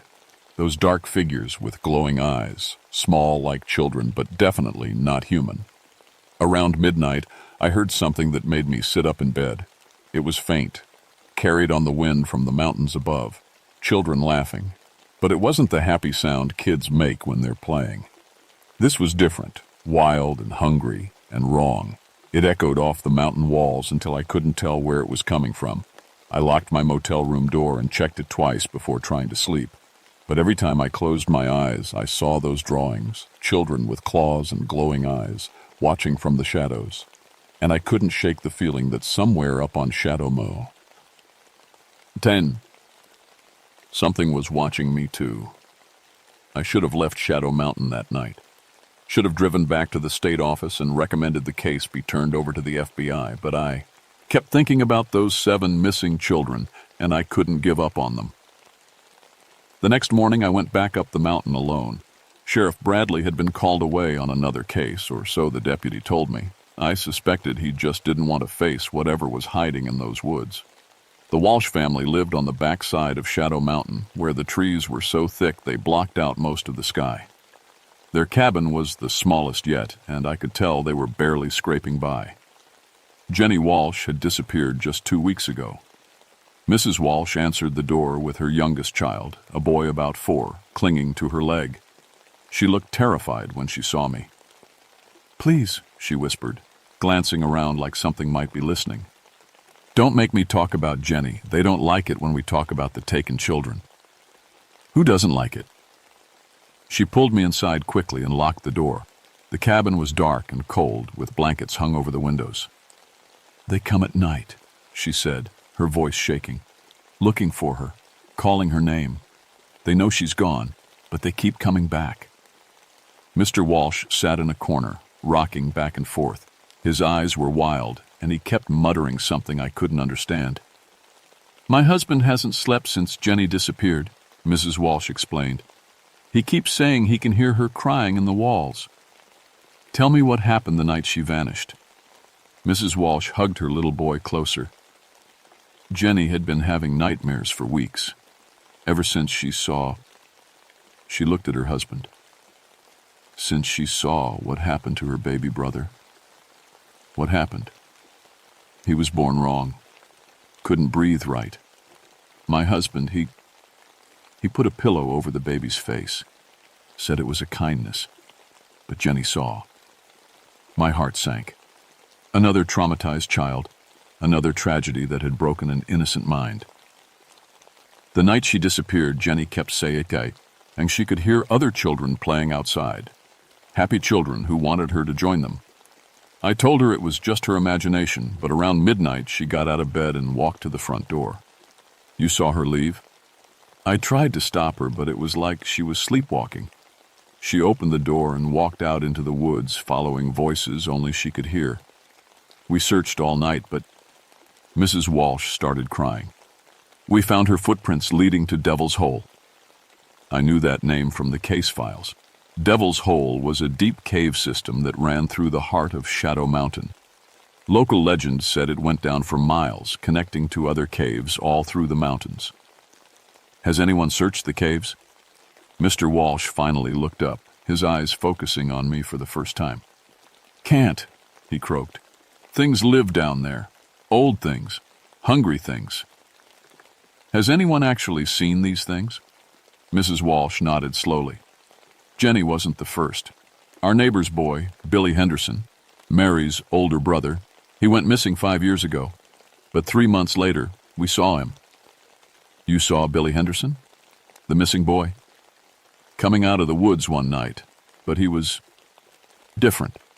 Moved wrong, smelled wrong, and his eyes, she shuddered. They glowed in the dark like an animal's. I felt like ice water was running through my veins. What happened when you saw him? He looked right at us, smiled with too many teeth, and disappeared back into the trees. Next morning, we found our chickens torn apart. Not eaten, just destroyed. Like something had killed them for fun. As she spoke, her little boy started whimpering and pointing at the covered windows. They're out there, he whispered. The hungry children. They want me to come play. Mrs. Walsh rushed to the window and peered through a gap in the blankets. Her face went white. Oh, God, she breathed. They're here. I looked over her shoulder and saw them. 7 small figures standing at the edge of the woods, perfectly still. They were too far away to see clearly, but something about their shape was wrong. They stood too straight, held their heads at odd angles. How long do they usually stay? I asked, trying to keep my voice calm. Hours sometimes? Just watching, waiting. As we stood there, one of the figures moved. It didn't walk. It flowed across the ground like smoke, covering 30 yards in seconds. Now I could see it more clearly, and I wished I couldn't. It had been a child once, maybe 8 or 9 years old. But now its limbs were too long. Its fingers ended in claws, and its eyes were solid black. When it smiled, I saw rows of sharp teeth. It pressed its face against the window and tapped on the glass with one clawed finger. Jenny, it whispered, its voice like wind through dead leaves. Jenny, come play with us. Mrs. Walsh's little boy started screaming. The thing at the window turned its black eyes toward me and tilted its head like a curious dog. When it smiled again, I saw that its teeth were stained with blood. New friend, it whispered. Pretty lady wants to play too. More figures emerged from the woods. I counted them. 7 total, all of them moving with that same inhuman grace. All of them had been children once, I realized. These were the missing kids, transformed into something monstrous. How do we get rid of them? I asked. Mr. Walsh laughed, a broken sound. You don't. They'll follow you now. Once they see you, they never forget. The creatures circled the cabin for hours, tapping on walls, whispering through cracks, calling to the little boy to come outside and play. When the sun finally set, they faded back into the woods like shadows. But I knew they weren't gone. I could feel them watching from the darkness, patient as spiders in their web.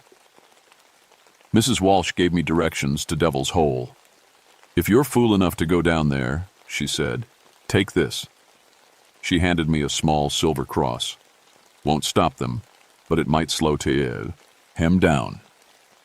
As I drove away from the Walsh cabin, I checked my rearview mirror constantly. Sometimes I thought I saw small shapes running between the trees, keeping pace with my truck. Sometimes I thought I heard children laughing in the wind. I was beginning to understand that Shadow Mountain held a secret darker than missing children. Something lived in those caves, something that fed on innocence and trauma, and now it knew I was there. The hunt was about to begin. I should have driven straight down the mountain and never looked back. Instead, I found myself parking at the trail that led to Devil's Hole as the sun disappeared behind the peaks. I had a flashlight, Mrs. Walsh's silver cross, and a growing certainty that I was about to make the biggest mistake of my life. The trail to the cave wound through the darkest part of the forest. My flashlight beam seemed to get swallowed up by the trees, and I kept hearing sounds that made me stop and listen. Twigs snapping, leaves rustling, and worst of all, children giggling just out of sight. Devil's Hole was a crack in the mountainside about 6 feet wide and twice as tall. Cold air flowed out of it, carrying a smell like wet earth and something else, something rotten. I stood at the entrance for a long time, trying to work up the courage to go inside. That's when Sheriff Bradley found me. "Figured you'd end up here eventually," he said, his voice sad and tired. "Sheriff, thank God. I was just about to go down into that hole and get yourself killed." He stepped into my flashlight beam, and I saw he was carrying a shotgun. "Can't let you do that, Miss Morrison." Something in his tone made me step backward. "Why not?" "Because it's not your place. This mountain has its own way of handling things." The pieces suddenly clicked together in my mind. All those missing children, all those traumatized kids who'd hear soft voices calling them into the woods. The way Sheriff Bradley had tried to discourage me from the beginning. "You know what's down there," I said. "I know a lot of things." He raised the shotgun slightly. "I know that some children can't be saved. I know that sometimes sacrificing a few protects many, and I know that you're about to ruin 20 years of careful balance." "Sacrificing?" The word came out as a whisper. "You've been feeding children to whatever lives in that cave." His face was stone. "Not feeding. Offering.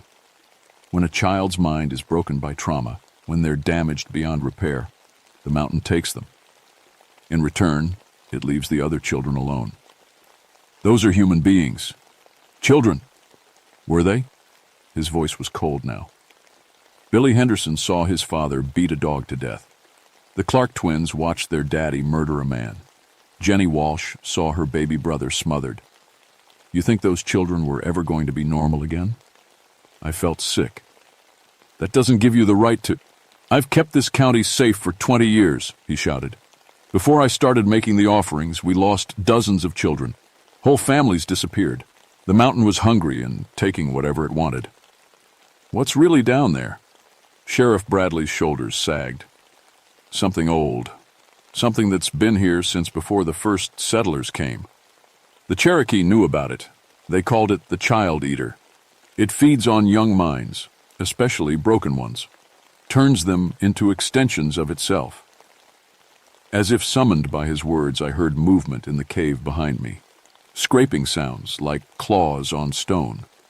Then whispers, multiple child voices speaking in unison. "Pretty lady came to play. Pretty lady wants to stay." I spun around and saw them emerging from the darkness. All 7 transformed children, moving on hands and feet like animals. Their eyes glowed with pale light, and their smiles were full of needle teeth. "I'm sorry, Miss Morrison," Sheriff Bradley said, backing away, "but the mountain has chosen you now." The creatures moved fast, faster than anything human should move. I ran, crashing through the forest with my flashlight beam swinging wildly. Behind me I could hear them laughing and calling, "Come play, come stay, come feed the dark." I made it to my car and locked the doors, but I knew that wouldn't stop them. As I started the engine, small hands began tapping on the windows. Faces appeared in my headlights. Innocent children's faces with monster eyes. I floored the gas pedal and drove straight through them. They scattered like smoke, reforming in my rearview mirror. They followed me all the way down the mountain, running alongside my car, their laughter echoing off the rock walls. I didn't stop driving until I reached the state police barracks 50 miles away.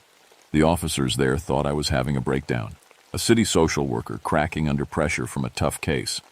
They took my statement, but I could see they didn't believe a word of it. 2 days later, I got a call from Sheriff Bradley. "You need to come back," he said. "It's not finished with you. I'm never setting foot on that mountain again. Miss Morrison, 3 more children went missing last night, from families down in the valley. It's spreading, looking for you. The only way to stop it is to give it what it wants." "And what's that?" "You know what it wants." I hung up the phone, but I knew he was right. The thing in Devil's Hole had tasted my mind, and now it wouldn't be satisfied with anyone else. It would keep taking children, spreading down from the mountain like a disease until I gave myself to it. That night, I made my choice. I couldn't let more innocent children die because of my cowardice. I drove back to Shadow Mountain one last time with enough dynamite to bring down half the cave system. The creatures were waiting for me at Devil's Hole, all 7 of them, plus something else, something huge and dark that spoke with 2 ear voices. Pretty lady came back. Pretty lady understands. I smiled as I lit the fuse. Yeah, I understand. Some monsters need to be stopped, even if it costs everything. The explosion shook the entire mountain. When the dust settled, Devil's Hole was sealed forever, and I was buried with the thing that had made monsters out of children. They found my body 3 days later, when the rescue teams finally cleared enough rubble to reach the cave entrance. The official report said I'd been investigating the missing children case when a gas pocket exploded, causing a cave-in. Sheriff Bradley disappeared that same night. Some say he couldn't live with the guilt. Others claim he went into the deep woods and was never seen again. The county hired a new sheriff, a young man from outside the mountains who knew nothing about the old agreements. The missing children were never found, of course. Their case files were marked presumed dead and stored away in dusty cabinets. The mountain families moved away one by one, saying the place felt cursed now. Shadow Mountain became just another empty wilderness area. But sometimes, hikers report strange things. Children's laughter echoing from sealed caves. Small footprints in the mud that end abruptly, as if whoever made them simply vanished. And late at night, when the wind blows just right through the mountain passes, some people swear they can hear a woman's voice warning them to stay away. My sacrifice stopped the creature that had been feeding on broken children for generations. The explosion collapsed most of the cave system, trapping it in the deep places where it belonged. But I learned something in those final moments before the dynamite went off. Evil like that doesn't die easily.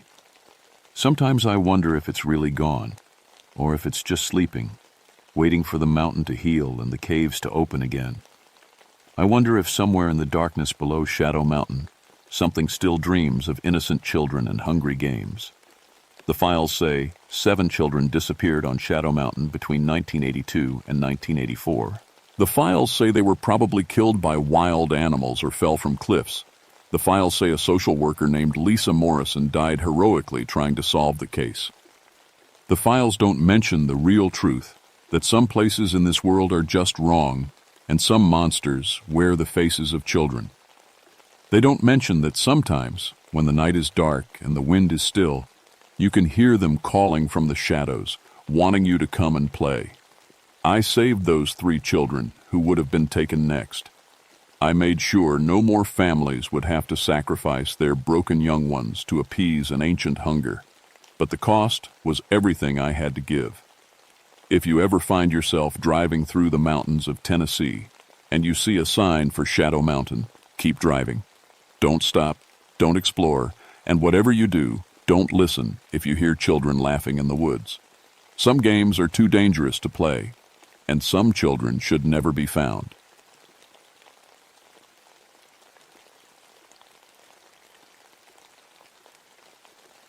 My name is Elena Blackwood, and I used to think I was smart. I had a PhD in psychology, taught at the university, and spent my free time proving that ghost stories were just tricks of the mind. That was before Hell's Gate, before I learned that some doors should never be opened. The letter came on a Tuesday in March 1979. The handwriting was shaky, like an old man's hands were trembling as he wrote. Dr. Blackwood, it said, I know you study strange things. We need your help. 3 families have gone missing near Hell's Gate Gorge. The police say they ran away, but their cars are still here. And the cars... Something melted the windows from the inside. No one will listen to us. Please come to Kentucky. Something is very wrong here. It was signed, Preacher Elijah Stone. I almost threw it away. After what happened in Ohio, when I claimed I found real ghost activity and lost my job when it turned out to be fake, I was careful about cases. But Hell's Gate Gorge was famous. I'd heard the stories, a deep crack in the earth where nothing would grow, where animals refused to go. Local people said it was cursed. I called my friend Marcus Wright. He was a physicist who liked to come along on my investigations with his fancy equipment. Want to take a trip to Kentucky? I asked. What's in Kentucky? Maybe nothing. Maybe everything. Marcus laughed. Sounds like my kind of mystery. I also called Jenny Mills, a photographer who worked for newspapers. She was young, maybe 25, but she was brave and took amazing pictures. I need someone to document whatever we find, I told her. Count me in, she said. I could use a good story. 3 days later, we drove through the mountains of eastern Kentucky. The roads got smaller and smaller until we were on dirt paths that barely fit our car. The trees seemed to close in around us. Everything was too quiet. Are you sure we are going the right way? Marcus asked from the back seat. I checked the map again. This should be it. Around the next bend, we saw the church. It was old, made of gray stone, sitting alone in a clearing. Behind it, the ground just ended, like someone had taken a giant knife and cut the earth in half. That was Hell's Gate Gorge. An old man came out of the church. He was tall and thin, with white hair and deep lines around his eyes. He looked like he hadn't slept in weeks. Dr. Blackwood? His voice was rough. Thank God you came. I'm Elijah Stone. We shook hands. His skin was cold despite the warm day. Tell me about the missing families, I said. Preacher Stone's face went pale. The Johnsons disappeared 2 years ago. Car was found right at the edge there. Windows melted from inside, but no bodies. Same with the Hendersons last year and the Millers 3 months ago. Always the same. Cars found, but people gone. What do the police think? They think people are running away from their problems, but these were good families, church families. And the cars, he shook his head. You have to see for yourself. He led us to the edge of the gorge. I felt my breath catch. The crack in the earth was enormous, maybe 800 feet deep and 50 feet wide. At the bottom, I could see strange yellow pools that steamed in the cool air. The smell hit me like a punch. Sulfur, like rotten eggs, so strong it made my eyes water. How deep does it go? Marcus asked, setting up his equipment. No one knows, Stone said. My grandfather tried to measure it once, dropped a stone tied to 800 feet of rope. Never hit bottom. Jenny was taking pictures, but she kept frowning at her camera. That's weird. My flash isn't working right. I looked around. Where's the nearest town? 20 miles, Stone said. We're alone out here. Just me and the church. My family has watched over this place for 5 generations. Watched over it? Stone looked uncomfortable. It's hard to explain. My great-grandfather built this church in 1834. He said something needed to be kept locked up down there, something that shouldn't get out. A chill ran down my back that had nothing to do with the mountain air. What kind of something? I don't know. But every generation, someone in my family stays here, keeps watch, keeps the door closed. What door?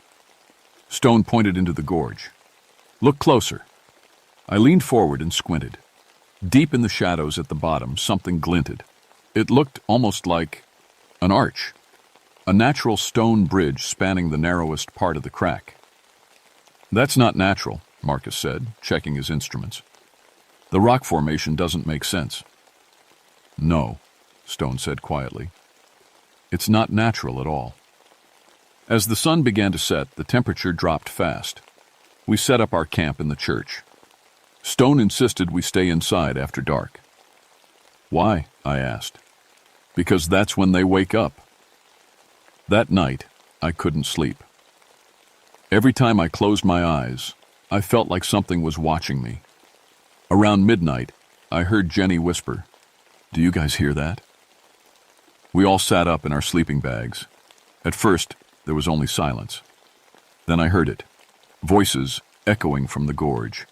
They sounded far away, like people calling from the bottom of a well, but the words were wrong. Backwards, maybe. It's just wind, Marcus said, but his voice shook. Wind doesn't speak Latin, Stone said from the corner. They do this every night. It's gotten worse since the Millers disappeared. Who's they? I asked. Stone was quiet for a long time. The ones my family has been keeping locked up for over 100 years. The next morning I felt stupid for being scared. In daylight, everything seemed normal. Well, except for Hell's Gate itself. Even in bright sunshine, the bottom of the gorge stayed dark, and the smell was stronger. "I want to go down there," I said. "No." Stone grabbed my arm. "No one goes down there. How else can we figure out that happened to those families?" "They're gone, Dr. Blackwood. Leave it alone." But I couldn't leave it alone. That's always been my problem. I need to know the truth, even when the truth is dangerous. Marcus had been running tests all morning. "Elena, you need to see this." His face was white. "My electromagnetic sensors are going crazy. There's more energy coming from that gorge than from a power plant." "What kind of energy?" "I don't know. I've never seen readings like this." Jenny had been taking pictures since dawn. "Look at these," she said, showing us her camera screen. "Tell me what you see." The photos showed the gorge, the stone arch at the bottom, the yellow pools. But in 3 of the pictures, there were shapes. Dark, human-like figures standing on the stone bridge. Tall, too tall, with arms that hung down to their knees. "Those weren't there when I took the pictures," Jenny whispered. "I would have seen them." My hands started shaking. Maybe it's a problem with the camera. "All 3 pictures? Same problem?" Marcus looked at his equipment again. "The energy readings are getting stronger. Whatever's down there, it's more active during the day." "That's backwards," Stone said. "They're supposed to be weaker in sunlight." "Supposed to be according to who?" "My grandfather's journal. He wrote down everything about this place, rules for keeping them contained." "Can we see this journal?" Stone hesitated. "It's disturbing. You won't like what it says. I need to see it." An hour later, Stone brought out an old leather book. The pages were yellow and brittle. The writing was in faded ink, sometimes hard to read. But what I could read made my blood cold. July 15th, 1943. The binding grows weak. Ezra says we need fresh blood for the ritual, but I can't bring myself to take another life. The things below grow restless. They whisper promises of knowledge, potom, where anything we desire. But grandfather warned me, they lie. They only want one thing, to get out. July 20th, 1943. Found the Miller boy at the edge this morning. They had called too, him in his sleep. He would have jumped if I hadn't stopped him. The binding is definitely failing. God help me. I may have to do what Ezra suggests. July 25th, 1943. It is done. The binding holds for another generation. May God forgive me for what I fed to the guardians below. Guardians? I asked. Stone nodded grimly. That's what they call themselves. They say they guard the gate, but they're not guarding it to keep things out. They're guarding it to keep something in. Keep what in? I don't know. My grandfather never said, but he was terrified of it. That afternoon, I made the decision that changed everything. I'm going down into the gorge. Absolutely not, Stone said. People are missing. If they're down there, maybe they're still alive. They're not alive, Dr. Blackwood. Nothing that goes down there comes back alive. But I was stubborn.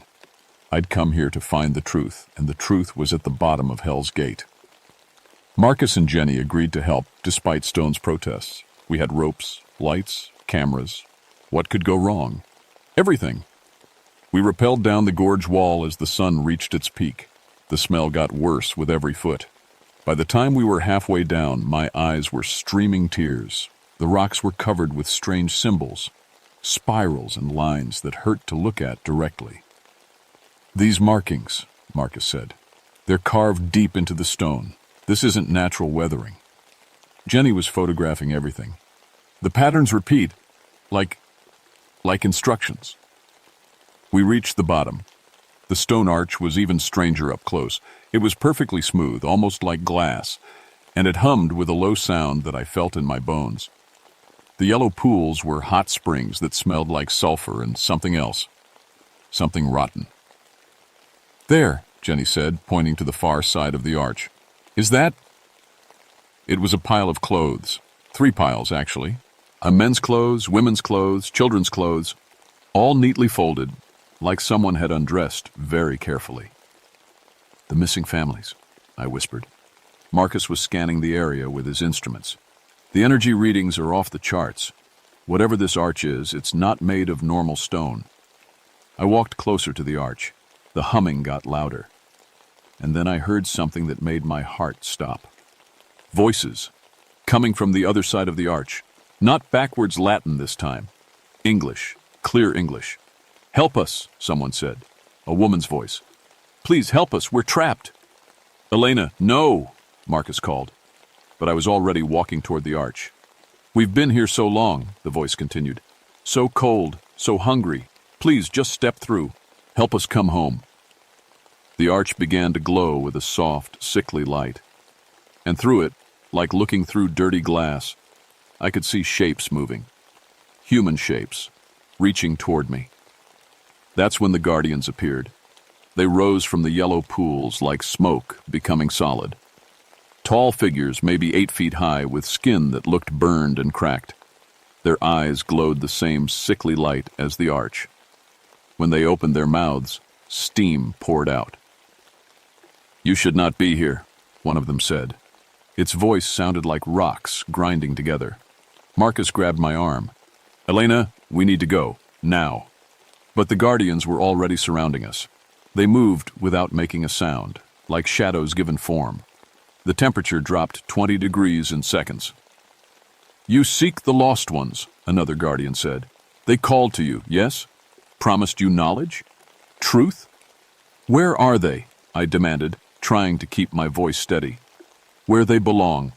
Where all who disturb the gate belong." Jenny was still taking pictures, even as her hands shook. "Elena, look at this." She showed me the camera screen. In the pictures, the guardians looked different, more solid, more real. And behind them, through the arch, I could see people. The missing families, reaching out desperately. "They're alive," I breathed. "No," the first guardian said. "They are beyond such simple concepts. They serve a greater purpose now." "What purpose?"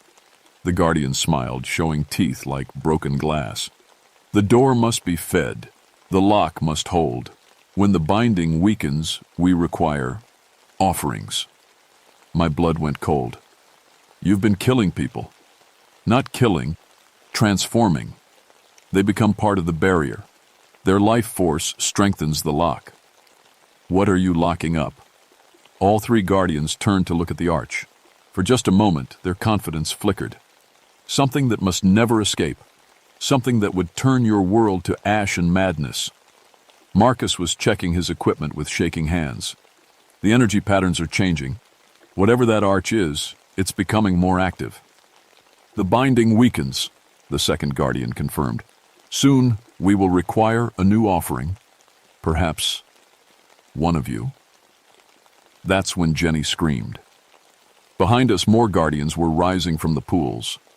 Dozens of them, all fixing their glowing eyes on us. The temperature kept dropping. Our breath came out in white clouds. "Run," I whispered. "Can't," Marcus said. He pointed up. The ropes we'd used to climb down were gone, cut by the look of the frayed ends. "The church," Jenny said. "Preacher Stone. He has to know a way out." But when we looked up toward the rim of the gorge, we could see a figure standing at the edge. Stone was there, but he wasn't calling down to help us. He was just watching. He knows, I realized. He knows what they do. The first guardian laughed, a sound like breaking bones. "The Stone family has served us faithfully for generations. Each one learns the truth eventually. The door must be fed, the lock must hold, and sometimes outsiders make the best offerings." "You're insane," I said. "We are practical.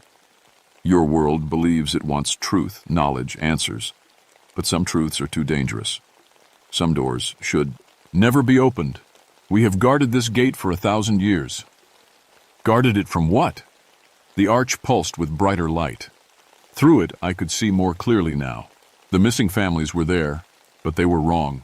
Their movements were jerky, puppet-like.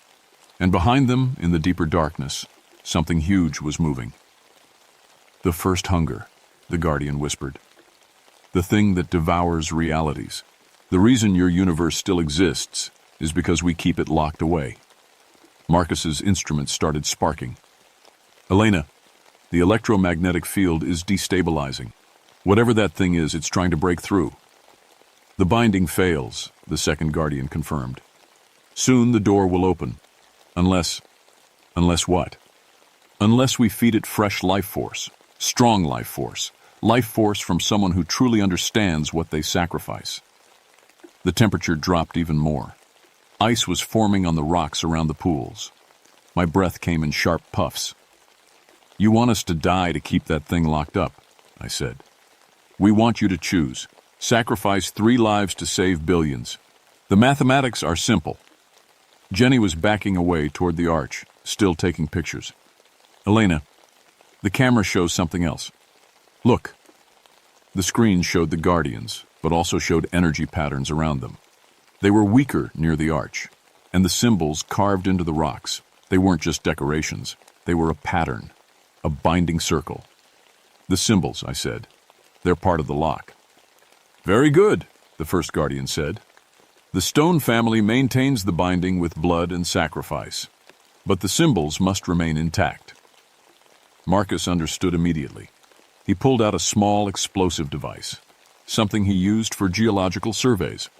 Elena, if we disrupt the symbol pattern, the binding fails completely, the Guardian warned. The door opens. Your world dies. Or maybe you're lying, I said. Maybe the symbols are what keep the door closed, and you're just the jailers. The Guardian's expression changed. For the first time, it looked uncertain. Marcus, I said, do it. The explosion echoed through the gorge like thunder. Rocks fell from the walls. The symbol circle cracked in 3 places. The Guardians screamed, a sound like metal tearing. The arch pulsed wildly, and through it I could see the missing families more clearly. They were trying to speak, trying to warn us. The door, one of them managed to say. Don't open the door. That's when I realized we'd made a terrible mistake. The symbols weren't keeping the door closed. They were keeping the Guardians strong enough to guard it. As the binding circle cracked, the Guardians began to fade. Their solid forms became smoke again, drifting apart in the cold air. And the arch, the door, started to crack open wider.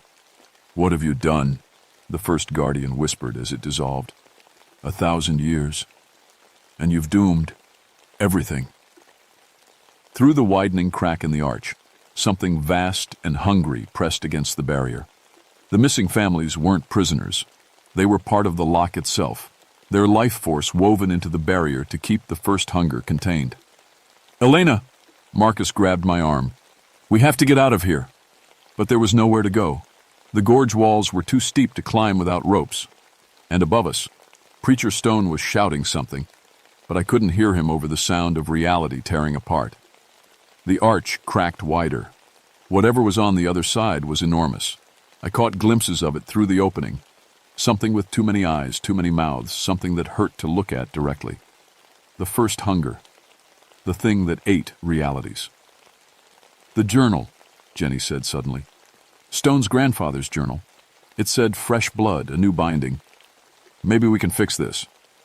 With what? I asked. The Guardians are gone. Not gone, Marcus said, pointing at the pools. Look. The Guardians were reforming, but slowly, weakly.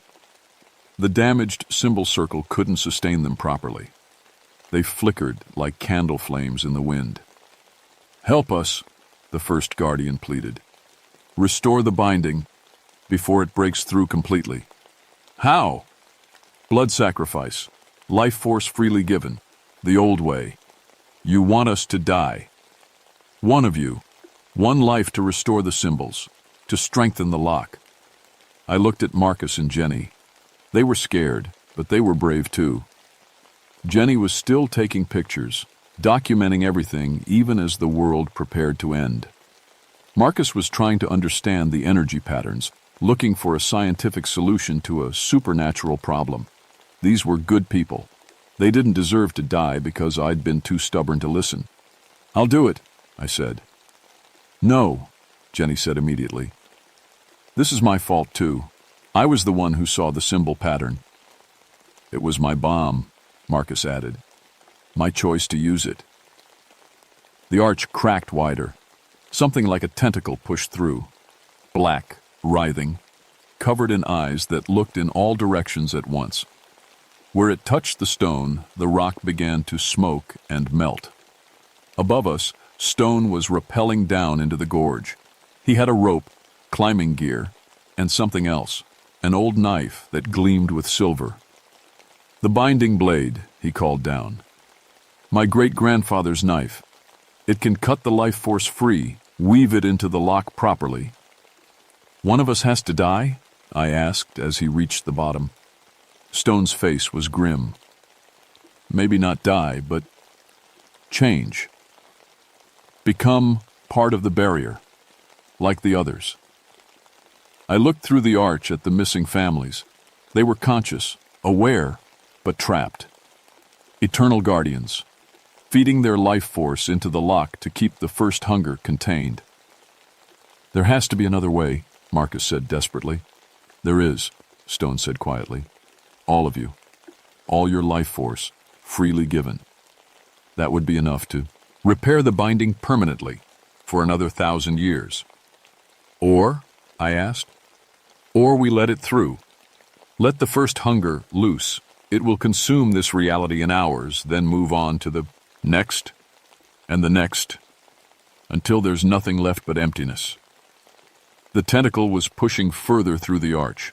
More were following. The air itself was beginning to burn where they touched it. I could feel my sanity starting to fray, just looking at them. Elena, Jenny said, I need to tell you something. What? I lied about why I came here. I didn't want a good story. I wanted to find my brother.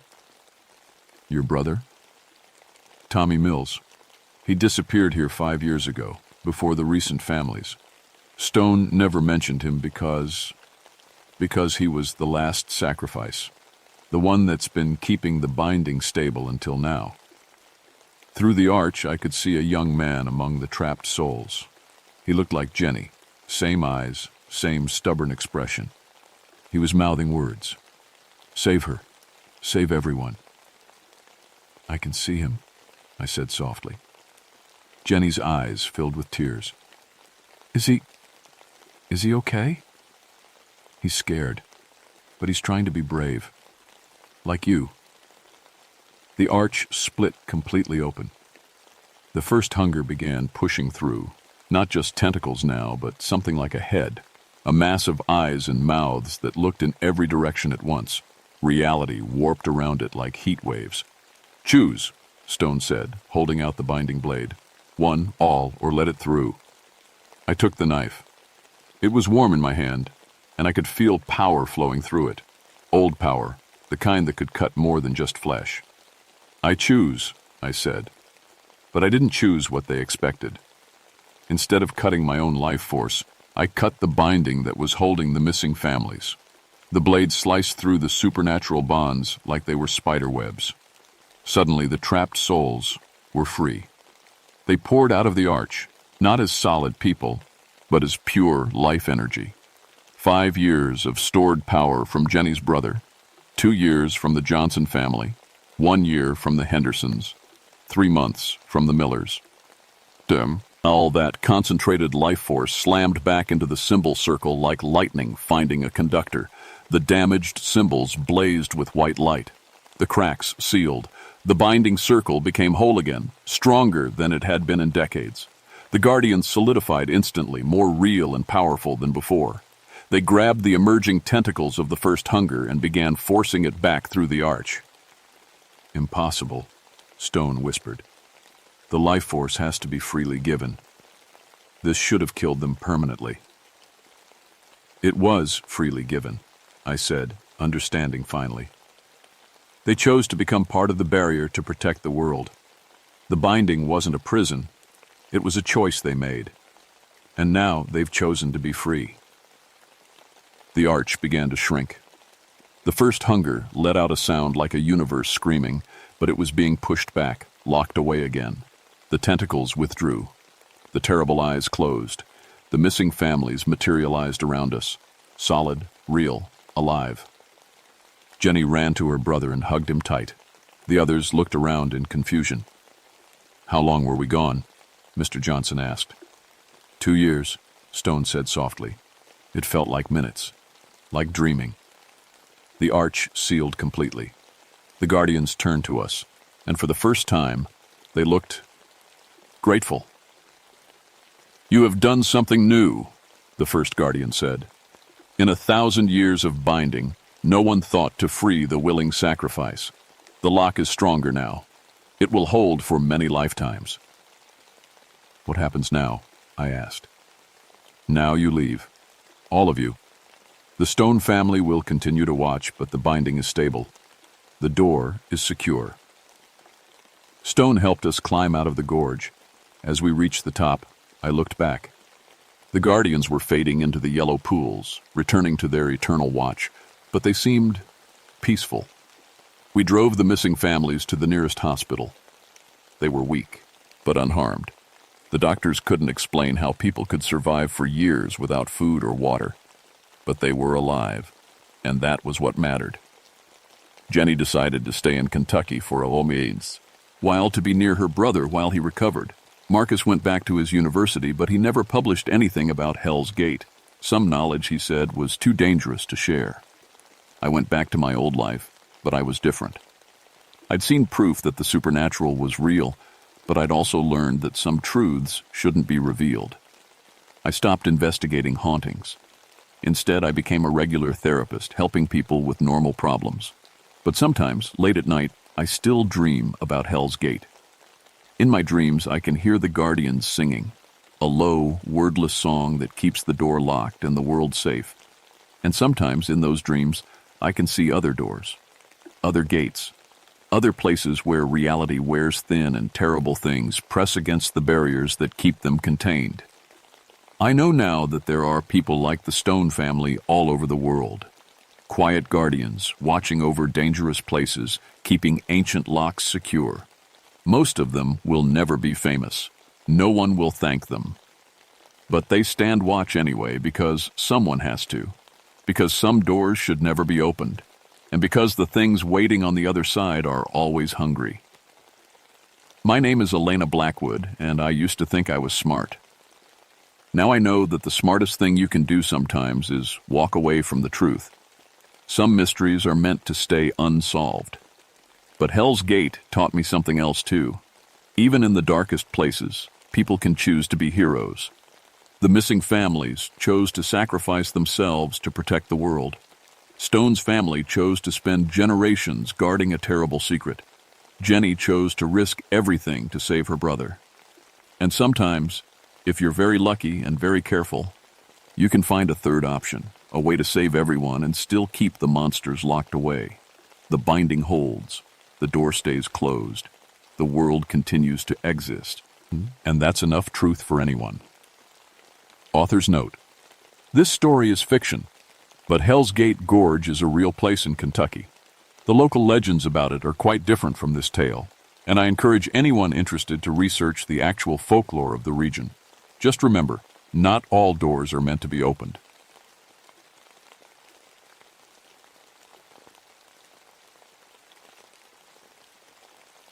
My name is Dr. Sarah Cross, and I study how people live when they're cut off from the world.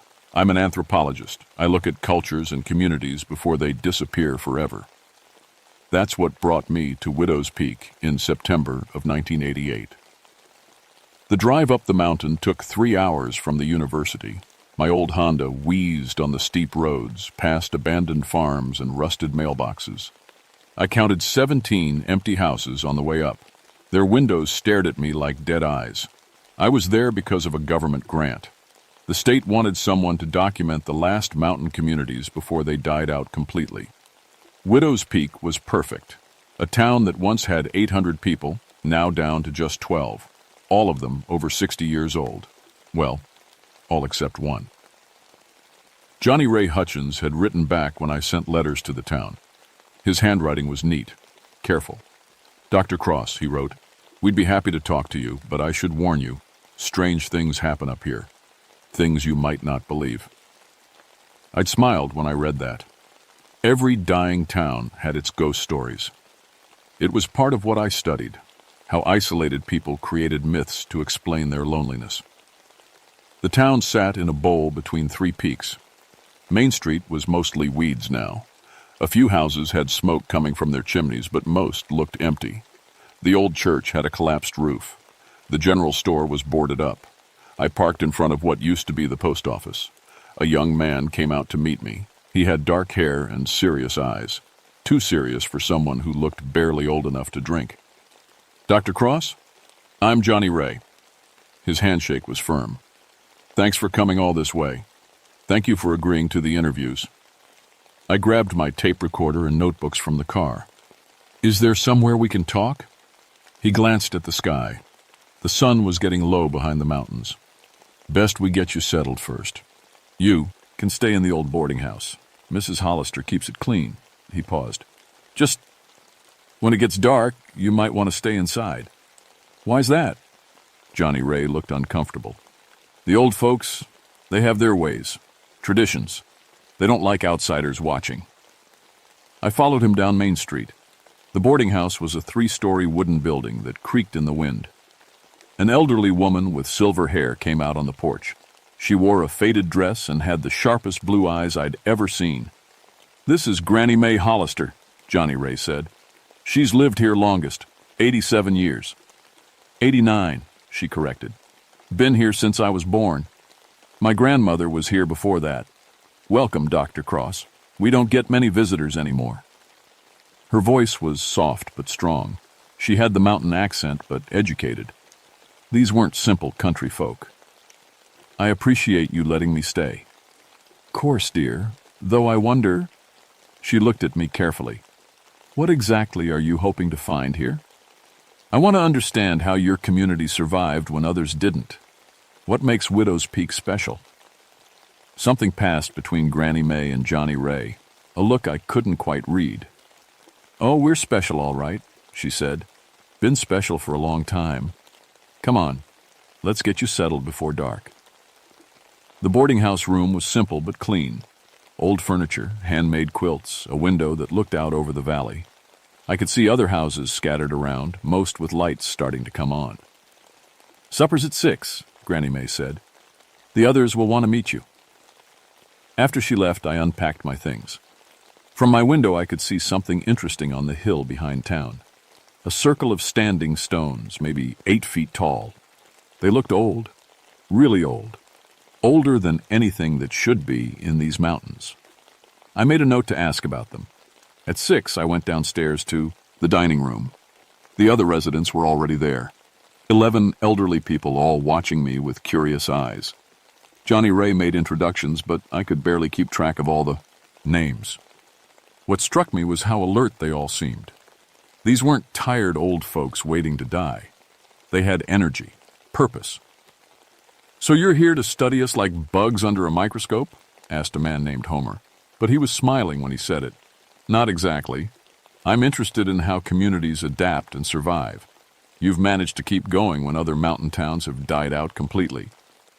"We have our reasons for staying," said a woman named Betty. "Responsibilities." "What kind of responsibilities?" The room got quiet. Everyone looked at their plates. Finally, Granny Mae spoke up.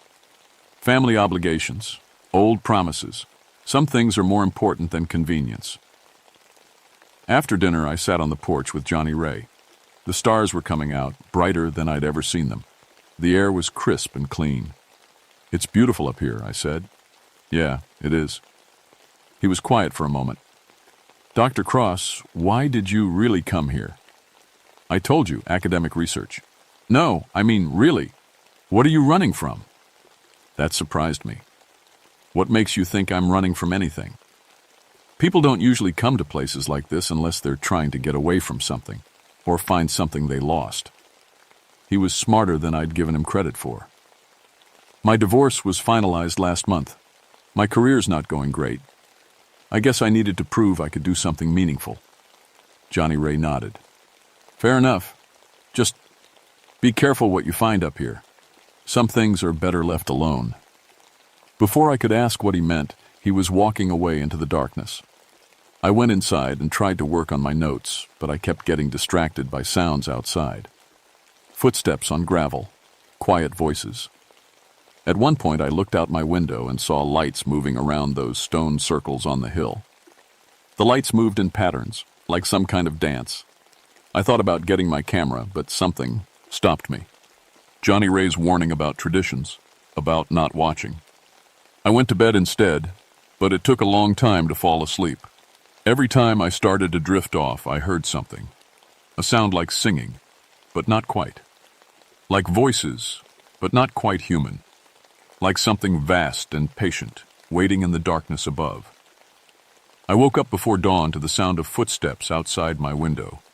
Slow, measured steps, like someone walking in formation. By the time I got to the window, the street was empty. At breakfast, everyone acted normal.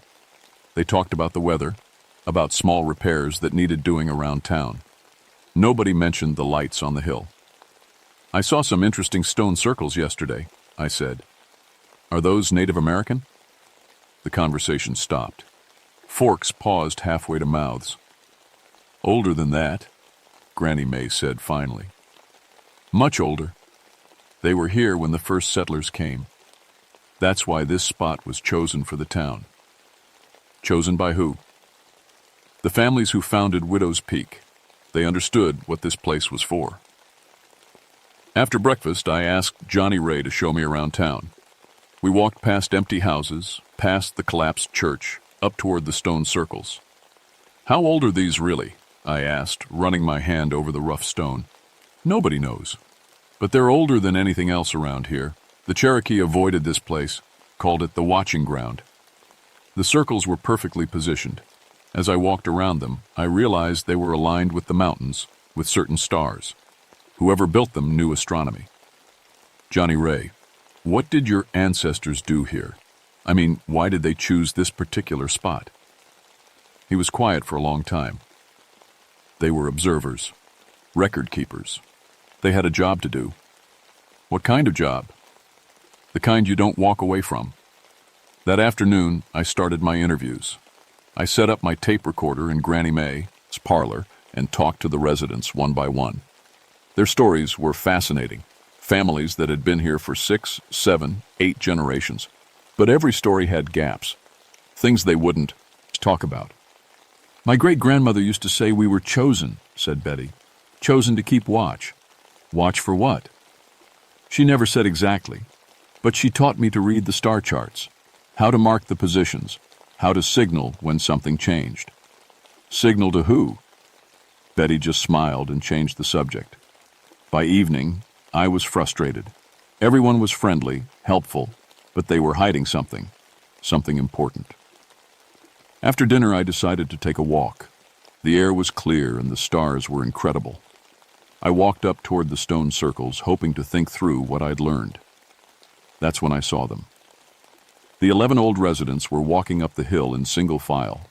They moved slowly but with purpose, each carrying something. Candles, I thought, or small lanterns.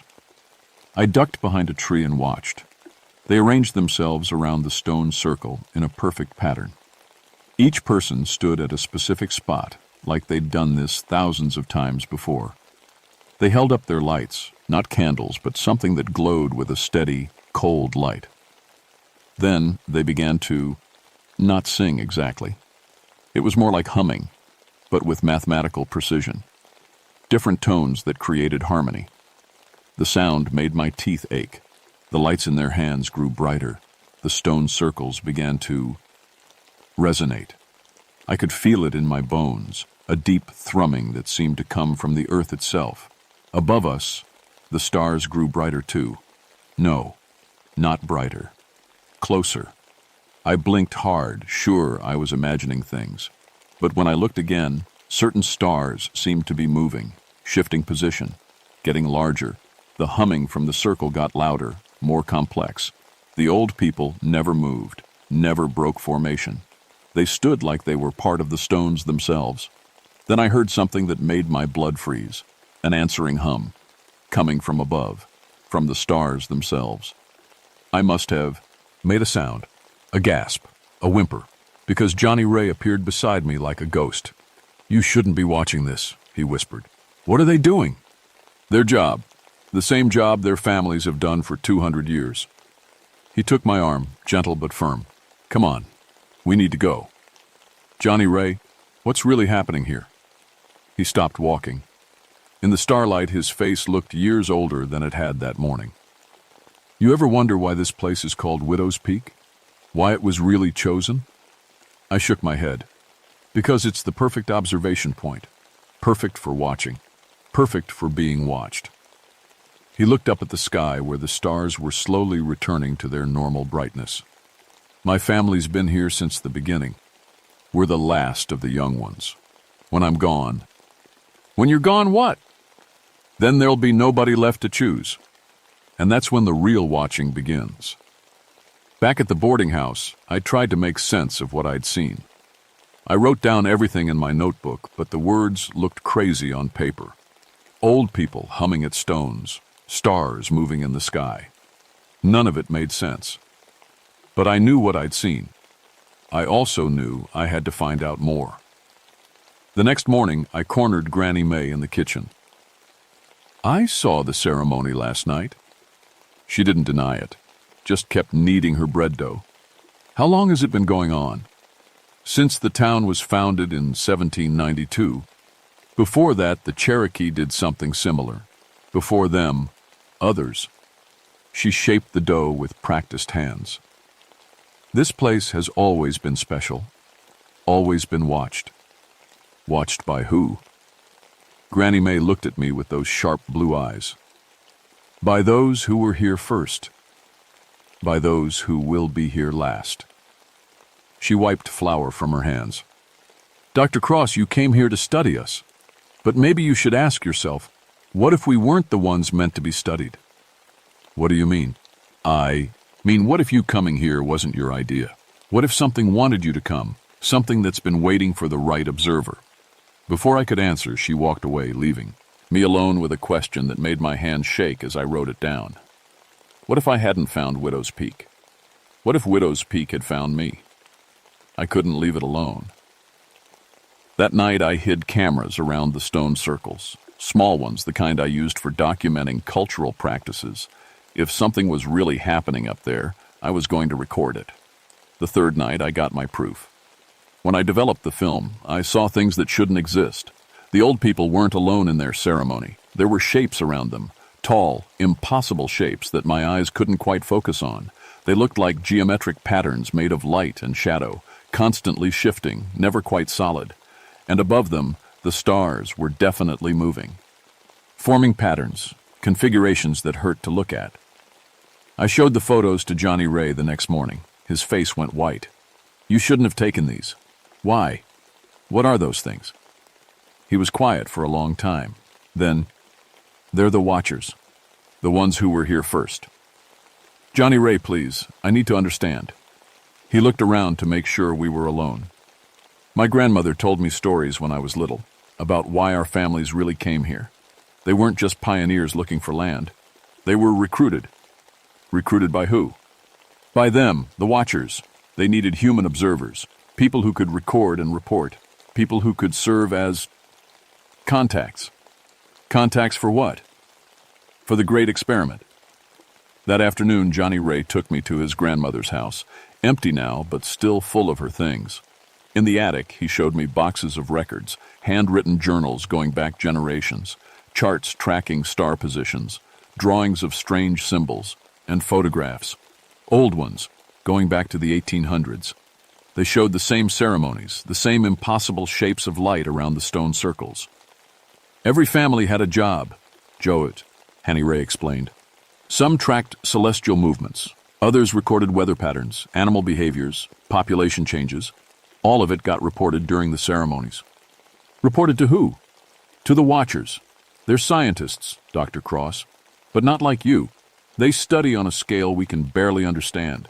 Whole worlds, whole species." I read through journal after journal. The entries were meticulous, scientific. Temperature recordings, star charts, notes about plant growth, animal migration, human birth and death rates, and every few pages, entries that made no sense. Coordinates that didn't match any earthly geography, dates that were impossible, references to the harvest and the selection and the final observation. Johnny Ray, what's going to happen to this place? The same thing that happens to all their observation posts, eventually. When they have enough data, they shut it down. What does that mean? He was quiet. Then, it means they don't need observers anymore. They become the observed. That night I couldn't sleep. I kept reading the journals, trying to understand the pattern. The earliest entries were full of excitement. The families felt chosen, special. They were part of something bigger than themselves. But as the years went on, the tone changed.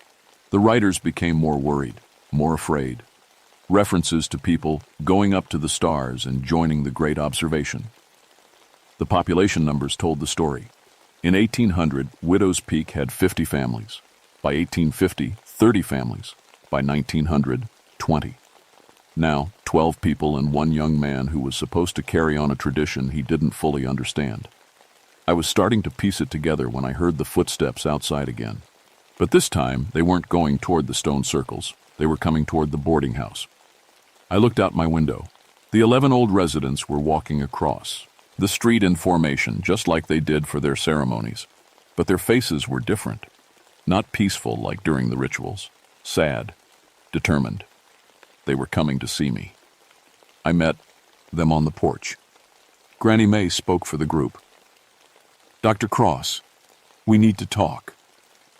They filed into the parlor and arranged themselves in chairs like they were holding a meeting, which I realized they were. "You've been asking questions," said Homer. "Taking pictures, reading things you shouldn't read. I'm trying to understand what's happening here." "We know," said Betty. "That's the problem." Granny May leaned forward. "Child, you came here to study us, but you've attracted attention, the wrong kind of attention." "From who?" "From them, the Watchers. They've noticed you." A chill ran down my spine. "What does that mean?" "It means they're interested in you, in what you represent." She sighed. "You see, Dr. Cross, we're not the only observation post. There are others all around the world, places where humans watch and record and report. But the posts are shrinking." "Why?" "Because the Watchers are getting ready for the final phase of their experiment. They don't need as many observers anymore. They're consolidating." "What's the final phase?" The old people looked at each other. Finally, Homer answered. "Integration. They're going to choose the best observers and take them, make them part of the watching. The rest become data points." "And you think they want me?" "We know they do," Granny May said. "You have the skills they need, scientific training, academic credentials, and you came here on your own, which means you're already being influenced." "Influenced how?" Johnny Ray appeared in the doorway. His face was pale, scared. "Dr. Cross, you need to see this." He led us outside. Above us, the stars were moving again, but not randomly this time. They were forming shapes, patterns, symbols, and they were spelling out something. My name. The stars spelled out Sarah Cross in letters of light across the night sky. Then they shifted, rearranged themselves, and spelled out something else. Ready for integration. I felt something change inside my head. A presence, vast and cold, touching my thoughts. "We have been watching you, Dr. Cross. You are exactly what we need." The voice wasn't heard so much as experienced. It came from everywhere and nowhere, speaking directly into my consciousness. Your academic training, your observation skills, your isolation from human attachments. Perfect. "No," I whispered. "You sought to study the dying community. Instead, you will help us study the dying species." "I won't." Johnny Ray grabbed my arm. "Dr. Cross, don't fight it. It only makes it worse." But I could feel my will slipping away. The presence in my head was growing stronger, more insistent. It was showing me things, vast perspectives, cosmic viewpoints, the beauty of pure observation without the messy complications of emotion or attachment. Humanity looked different from that perspective. Small, temporary, irrelevant. Yes, you begin to understand. Sarah. Granny May's voice seemed to come from very far away. Sarah, listen to me. You still have a choice. No choice. Integration has begun. But Granny May stepped forward, and suddenly the presence in my head recoiled. I've been here longer than anyone, she said, speaking not to me but to the thing in the sky. 9 decades I've served faithfully. 9 decades of observations, of records, of ceremonies. That should count for something. The stars pulsed, considered. You are aged, obsolete. She is young, useful. Then take me instead. Let her go. She doesn't understand what she's getting into. Unacceptable. She has been selected. But Granny May was already walking toward the stone circles. Then you'll have to go through me first. The other residents followed her, all 11 of them, walking slowly but determinedly up the hill. Johnny Ray started after the but I grabbed his arm. What are they doing? Something they've never done before. They're breaking the contract. At the stone circles, the old people arranged themselves in their ceremonial positions. But this time was different. Instead of the cooperative humming, they began to sing. Really sing. Hymns, folk songs, lullabies, human music, emotional music. The response was immediate and terrible. The stars above us flared with angry light. The geometric shapes I'd photographed became visible to the naked eye. Towering forms of impossible mathematics, beings of pure observation and calculation. They loomed over the tiny human figures, like giants over ants. Cease. Return to protocol. But the singing continued, and with each note, each human voice raised in defiance, the presence in my head grew weaker. They're breaking the connection, Johnny Ray whispered. Breaking the link that's been here for 2 centuries. Unacceptable. Integration will proceed. One of the geometric forms reached down toward Granny May. Where it touched her, she began to fade, becoming transparent, mathematical. No! I ran toward the circle, but Johnny Ray held me back. You can't help them, but you can finish what they started. How? By choosing. By refusing to be observed. By staying human. I felt the presence return to my head, stronger now, desperate. Do not resist. Integration is gift, transcendence, freedom from human limitation. For a moment I was tempted. The cosmic perspective was seductive, to see the universe as the watchers saw it, vast and orderly and explicable, to be free of doubt, of emotion, of the messy complications of being human. But then I looked at the stone circles, where 11 old people were sacrificing themselves to give me a choice. I choose to stay human, I said. Impossible. You are selected. I choose to be flawed. I choose to be emotional. I choose to be limited and temporary and irrelevant. The presence fought back, trying to overwhelm my will with pure logic, pure observation. It showed me the beauty of mathematical truth, the elegance of cosmic perspective. But I held on to something it couldn't understand. The memory of Granny May's kind eyes, of Johnny Ray's worried smile, of old people choosing to sacrifice themselves for someone they barely knew. Human things, illogical things, valuable things. You will regret this choice. Maybe, but it's my choice to make.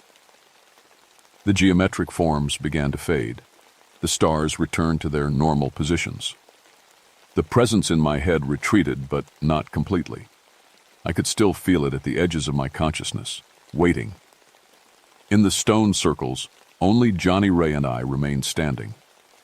The 11 residents were gone, integrated into whatever vast observation network the watchers maintained. They had sacrificed themselves to break a contract 2 centuries old. "Is it over?" I asked. Johnny Ray looked up at the sky where the stars twinkled with what might have been malevolence. "No, they'll find another way, another place, other observers." "What about you?" "I'm the last of the bloodlines. When I die, Widow's Peak will be truly empty. Maybe that's enough. Maybe that's what the old folks wanted, to end it here." We walked back down to the boarding house in silence. The town felt different now. Not watched, just empty. I left Widow's Peak the next morning. Johnny Ray helped me pack my things into the Honda. We didn't talk much. What was there to say? At the university, I wrote my report. It was academic, careful, professional. I documented the decline of an isolated mountain community, the last traces of Appalachian folk culture, the inevitable victory of modernization over tradition. I never mentioned the watchers, but I kept copies of everything, the photographs that showed impossible beings, the journals with their careful records of cosmic observation, the evidence of something vast and patient and utterly inhuman studying us from the spaces between, and stars. Sometimes, late at night, I feel the presence at the edge of my thoughts, waiting, watching. The integration was interrupted, not canceled. I am still of interest to them. I've changed careers. I don't study isolated communities anymore. I teach undergraduate anthropology at a small college, and I make sure to stay surrounded by people. Lots of people. The watchers prefer their subjects isolated, vulnerable. 6 months after I left, I got a letter from the Postal Service. It was returned mail, a letter I'd sent to Johnny Ray. The stamp said, "Addressee unknown, town abandoned." I called the county office. They told me Widow's Peak had been empty for decades, completely abandoned. No record of recent residents, but I have my photographs, my recordings, my notebooks full of careful observations. Sometimes I wonder if the watchers got what they wanted after all. If by studying them, by documenting them, by carrying their story into the world, I became another kind of observer, another kind of recorder, another kind of servant to their vast, inhuman curiosity. The stars look different now. When I see them on clear nights, I can almost make out patterns, configurations, messages spelled out in celestial light. And sometimes, when I'm alone in the dark, I think I hear singing. Not human voices, but something vast and mathematical and utterly without mercy. The experiment continues. The watching goes on.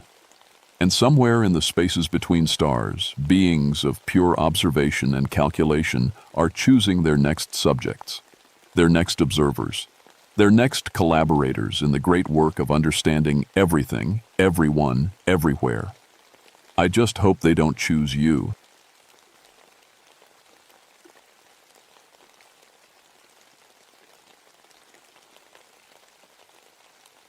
My name is Frank Morrison, and I wish I'd never heard of Gallows Hollow, Georgia. I've been a cop for 20 years, mostly working missing person cases in Atlanta. I thought I'd seen everything the world could throw at me.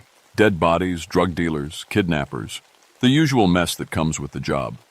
But nothing prepared me for what I found in that little mountain town. It started with a pattern. 5 people, all from Atlanta, all disappeared during separate trips to the mountains up north. Different times, different reasons for going. Hiking, camping, visiting relatives. But they all vanished near the same place, Gallows Hollow. The local sheriff's department claimed they'd never heard of any missing persons.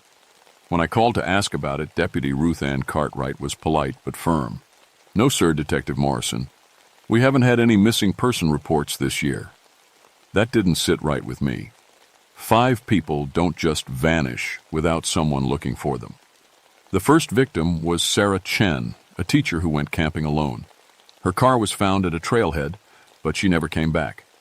Then there was Marcus Williams, a businessman who took a weekend fishing trip. His family hadn't heard from him in 3 weeks. The others, Tom Bradley, Lisa Hayes, and old Henry Cooper, all had similar stories. They went to the mountains and never came home. What bothered me most was my captain's reaction when I brought it up. "Frank, you're 6 months from retirement. Don't go stirring up trouble in some backwoods town." But I couldn't let it go. Maybe it was because my own father disappeared in those same mountains back in 1951 when I was just a kid. He'd gone hunting and never came back. I decided to drive up to Gallows Hollow myself. It was a Tuesday morning in late May when I loaded my car and headed north on Highway 75.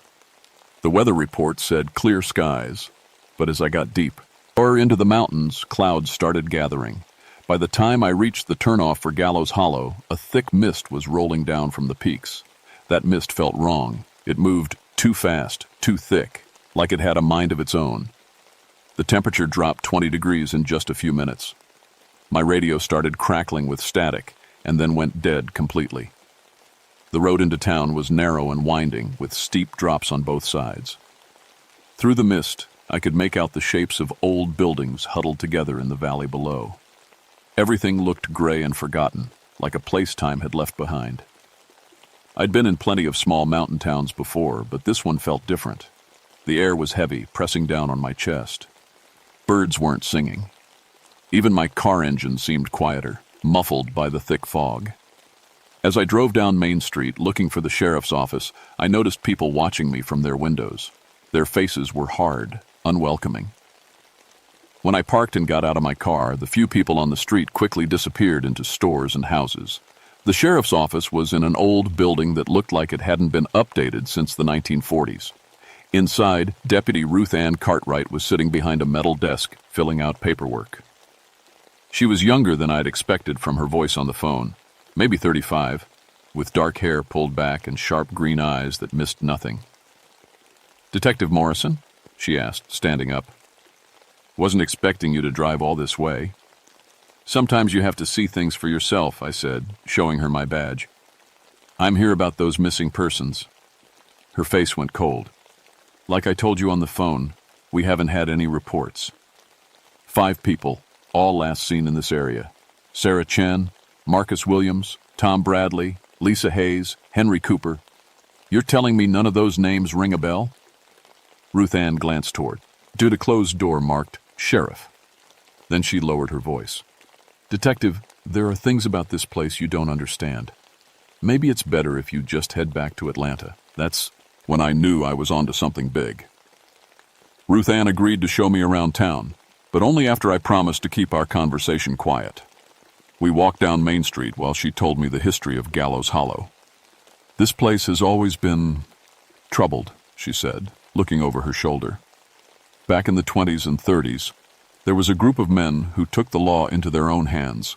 They called themselves the Hollow Guard. We stopped in front of an old courthouse with boarded-up windows. They used to hold their trials here," Ruth Ann continued. "Except they weren't real trials.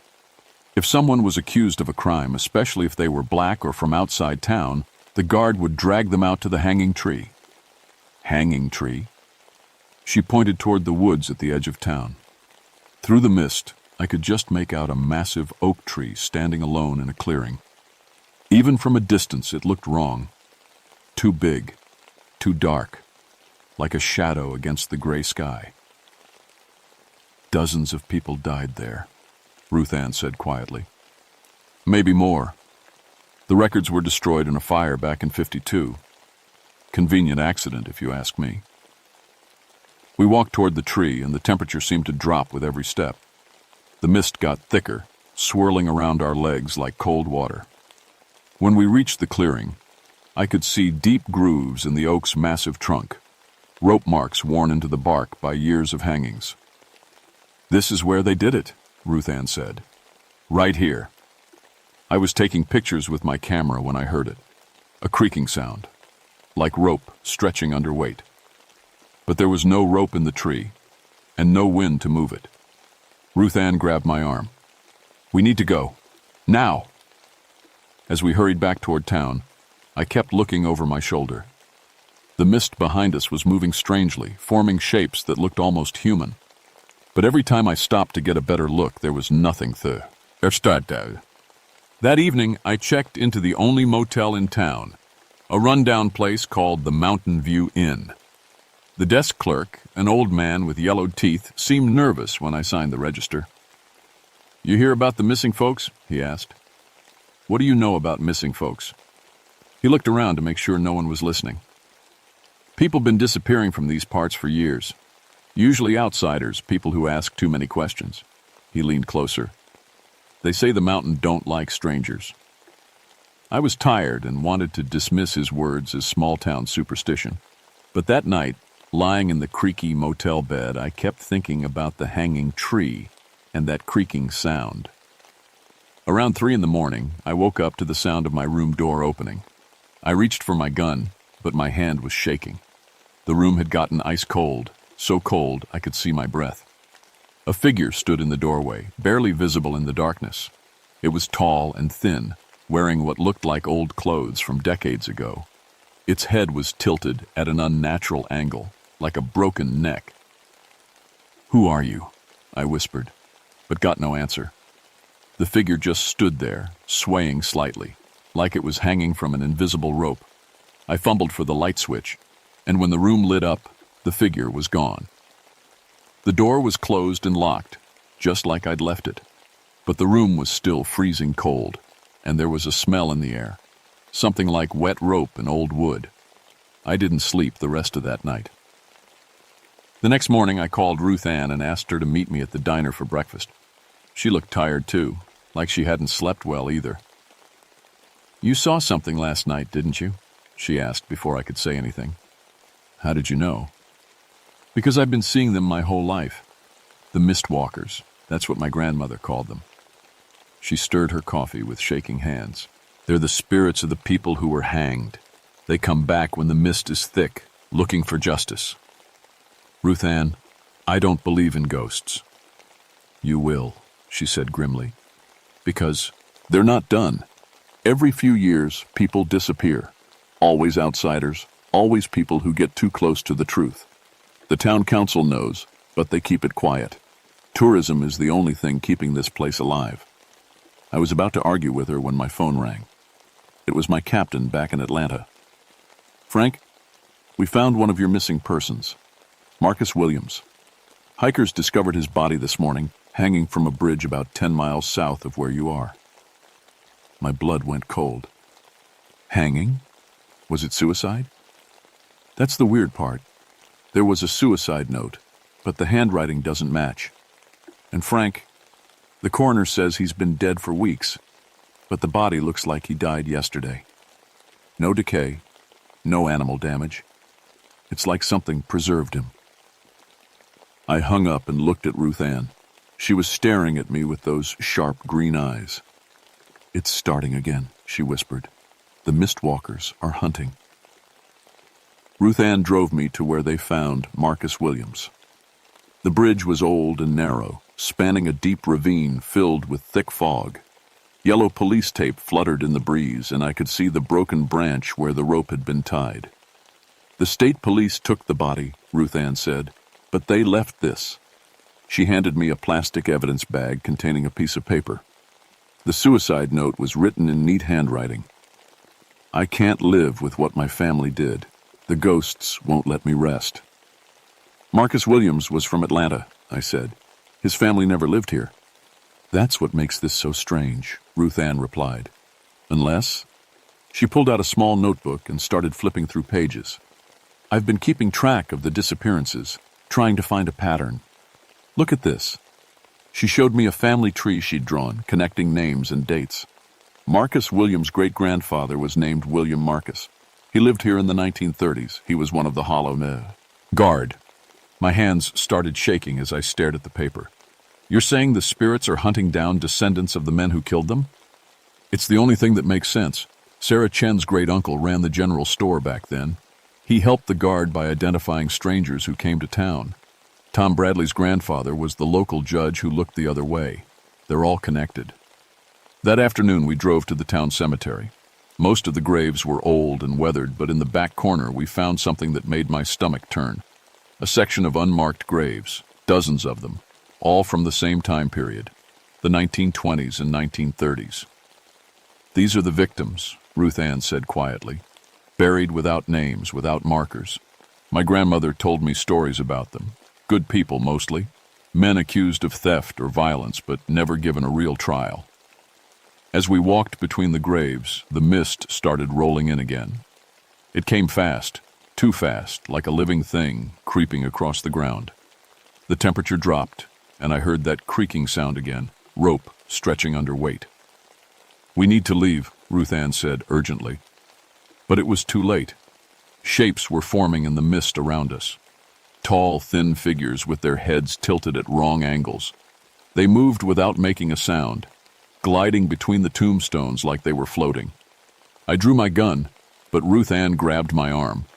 "Bullets won't help," she whispered. "Just don't look directly at them." One of the figures drifted closer.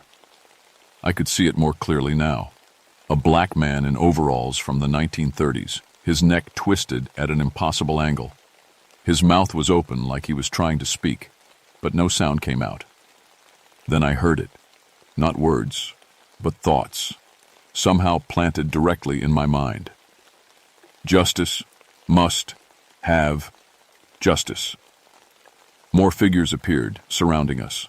Men and women, old and young, all with broken necks, all reaching toward us with desperate hands. The cold was so intense that frost was forming on the tombstones. Ruth Ann grabbed my hand and pulled me toward a large monument in the center of the cemetery. "Holy ground," she gasped. "They can't follow us here." We huddled behind the monument while the spirits circled around us, never getting too close to the blessed stone. They stayed for what felt like hours, but was probably only minutes. Finally, the mist began to clear, and the figures faded away. "Why didn't they hurt us?" I asked, still shivering from the cold. Ruth Ann looked ashamed. "Because of me. My last name is Cartwright. My grandfather, Samuel Cartwright, was the leader of the Hollow Guard. He organized most of the hangings." She wiped tears from her eyes. "I'm one of them, a descendant. They want me dead, too." That night, back at the motel, I couldn't stop thinking about what I'd seen. Ghosts were real. The dead were seeking revenge. And somehow, my own father's disappearance was connected to all of this. I called my aunt back in Atlanta, my father's sister, who might know more about our family history. "Aunt Helen, I need to ask you about Dad's family. Did we have any relatives who lived in North Georgia?" There was a long pause. "Frank, why are you asking about this now?" "It's important."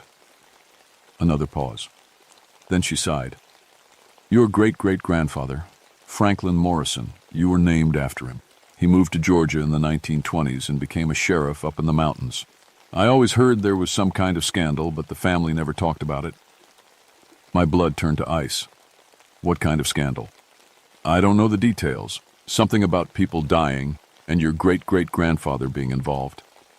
The family left Georgia and never went back. That's all I know." I hung up the phone and sat on the edge of the motel bed, my head in my hands. If my ancestor had been involved with the Hollow Guard, that meant the Mistwalkers were hunting me too.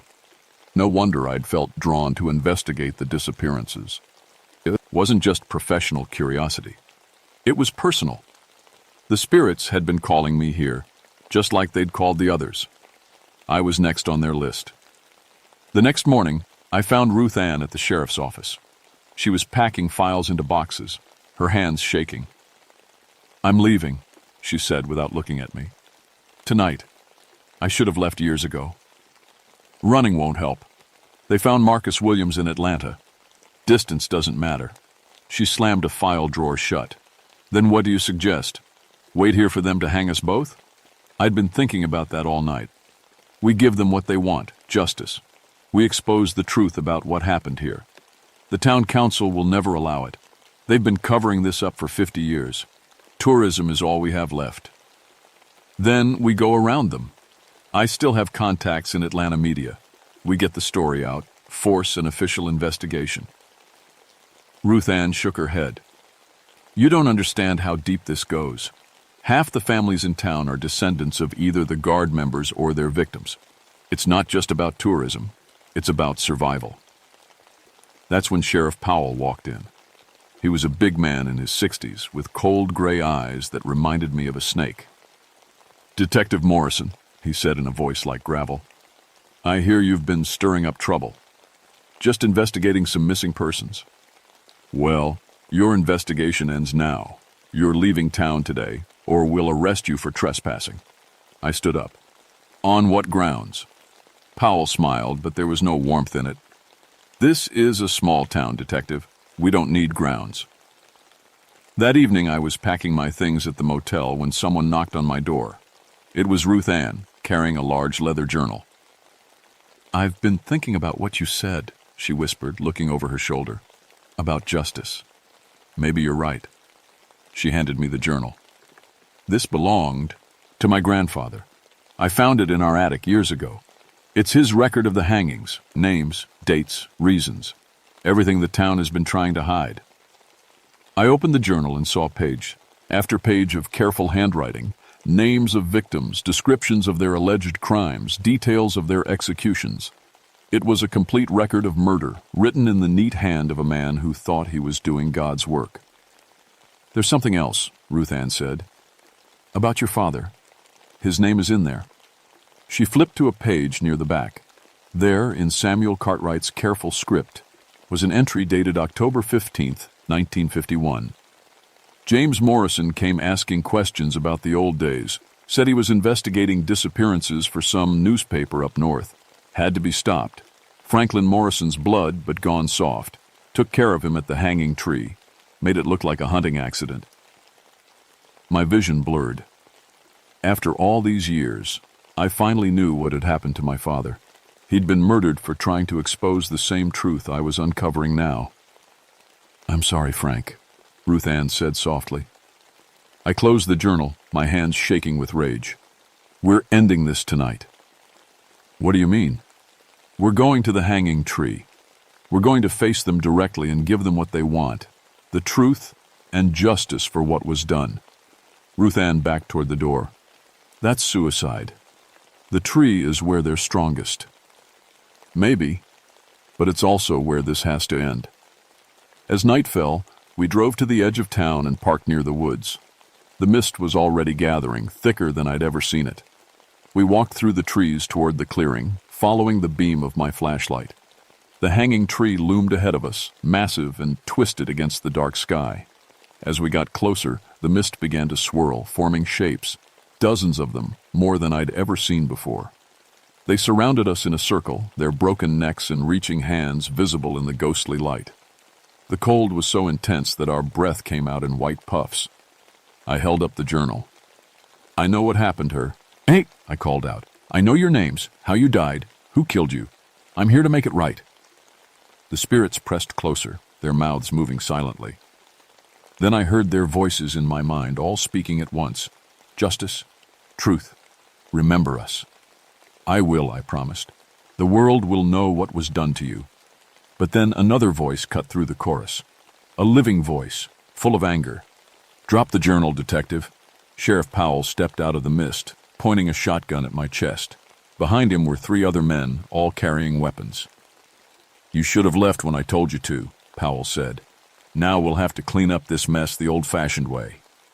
Ruth Ann stepped forward. "Uncle Billy, you don't have to do this." I stared at her in shock. Powell was her uncle? "Ruth Ann, you disappoint me," Powell said.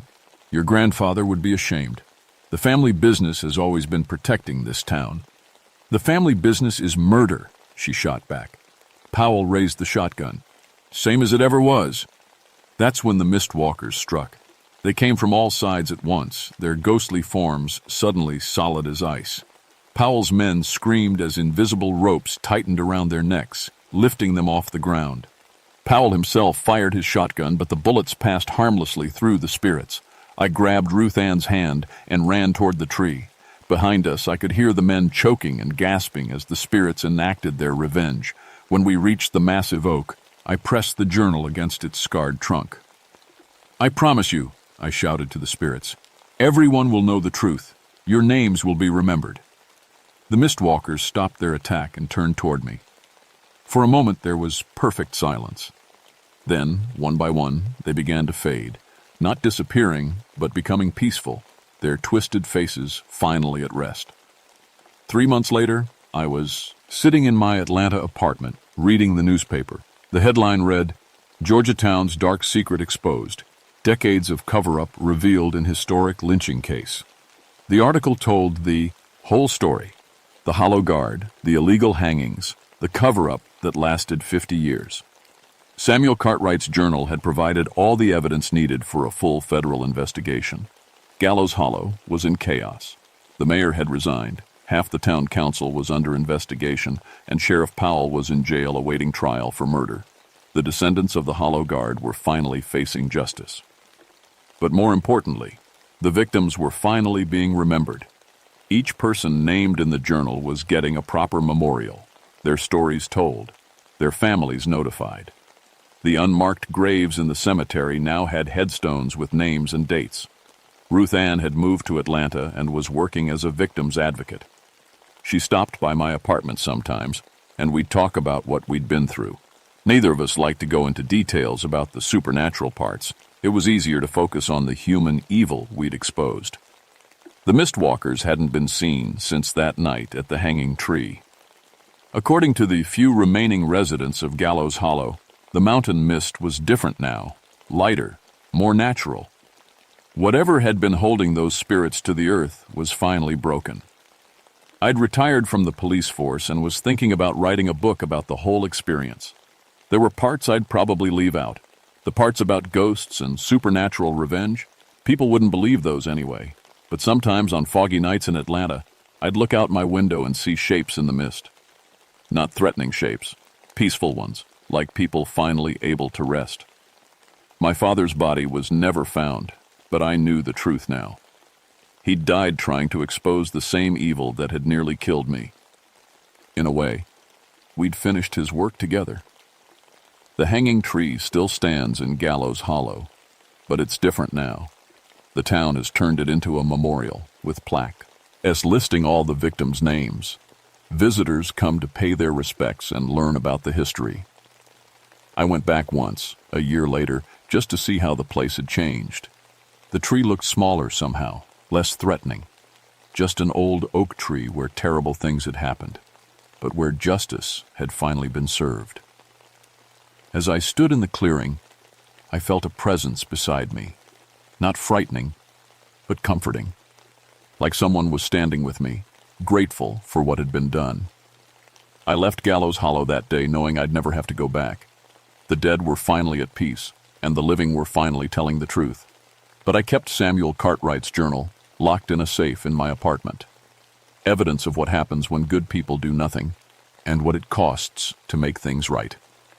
Sometimes the mist still calls to me, but it's different now. Not a cry for vengeance, but a whisper of thanks.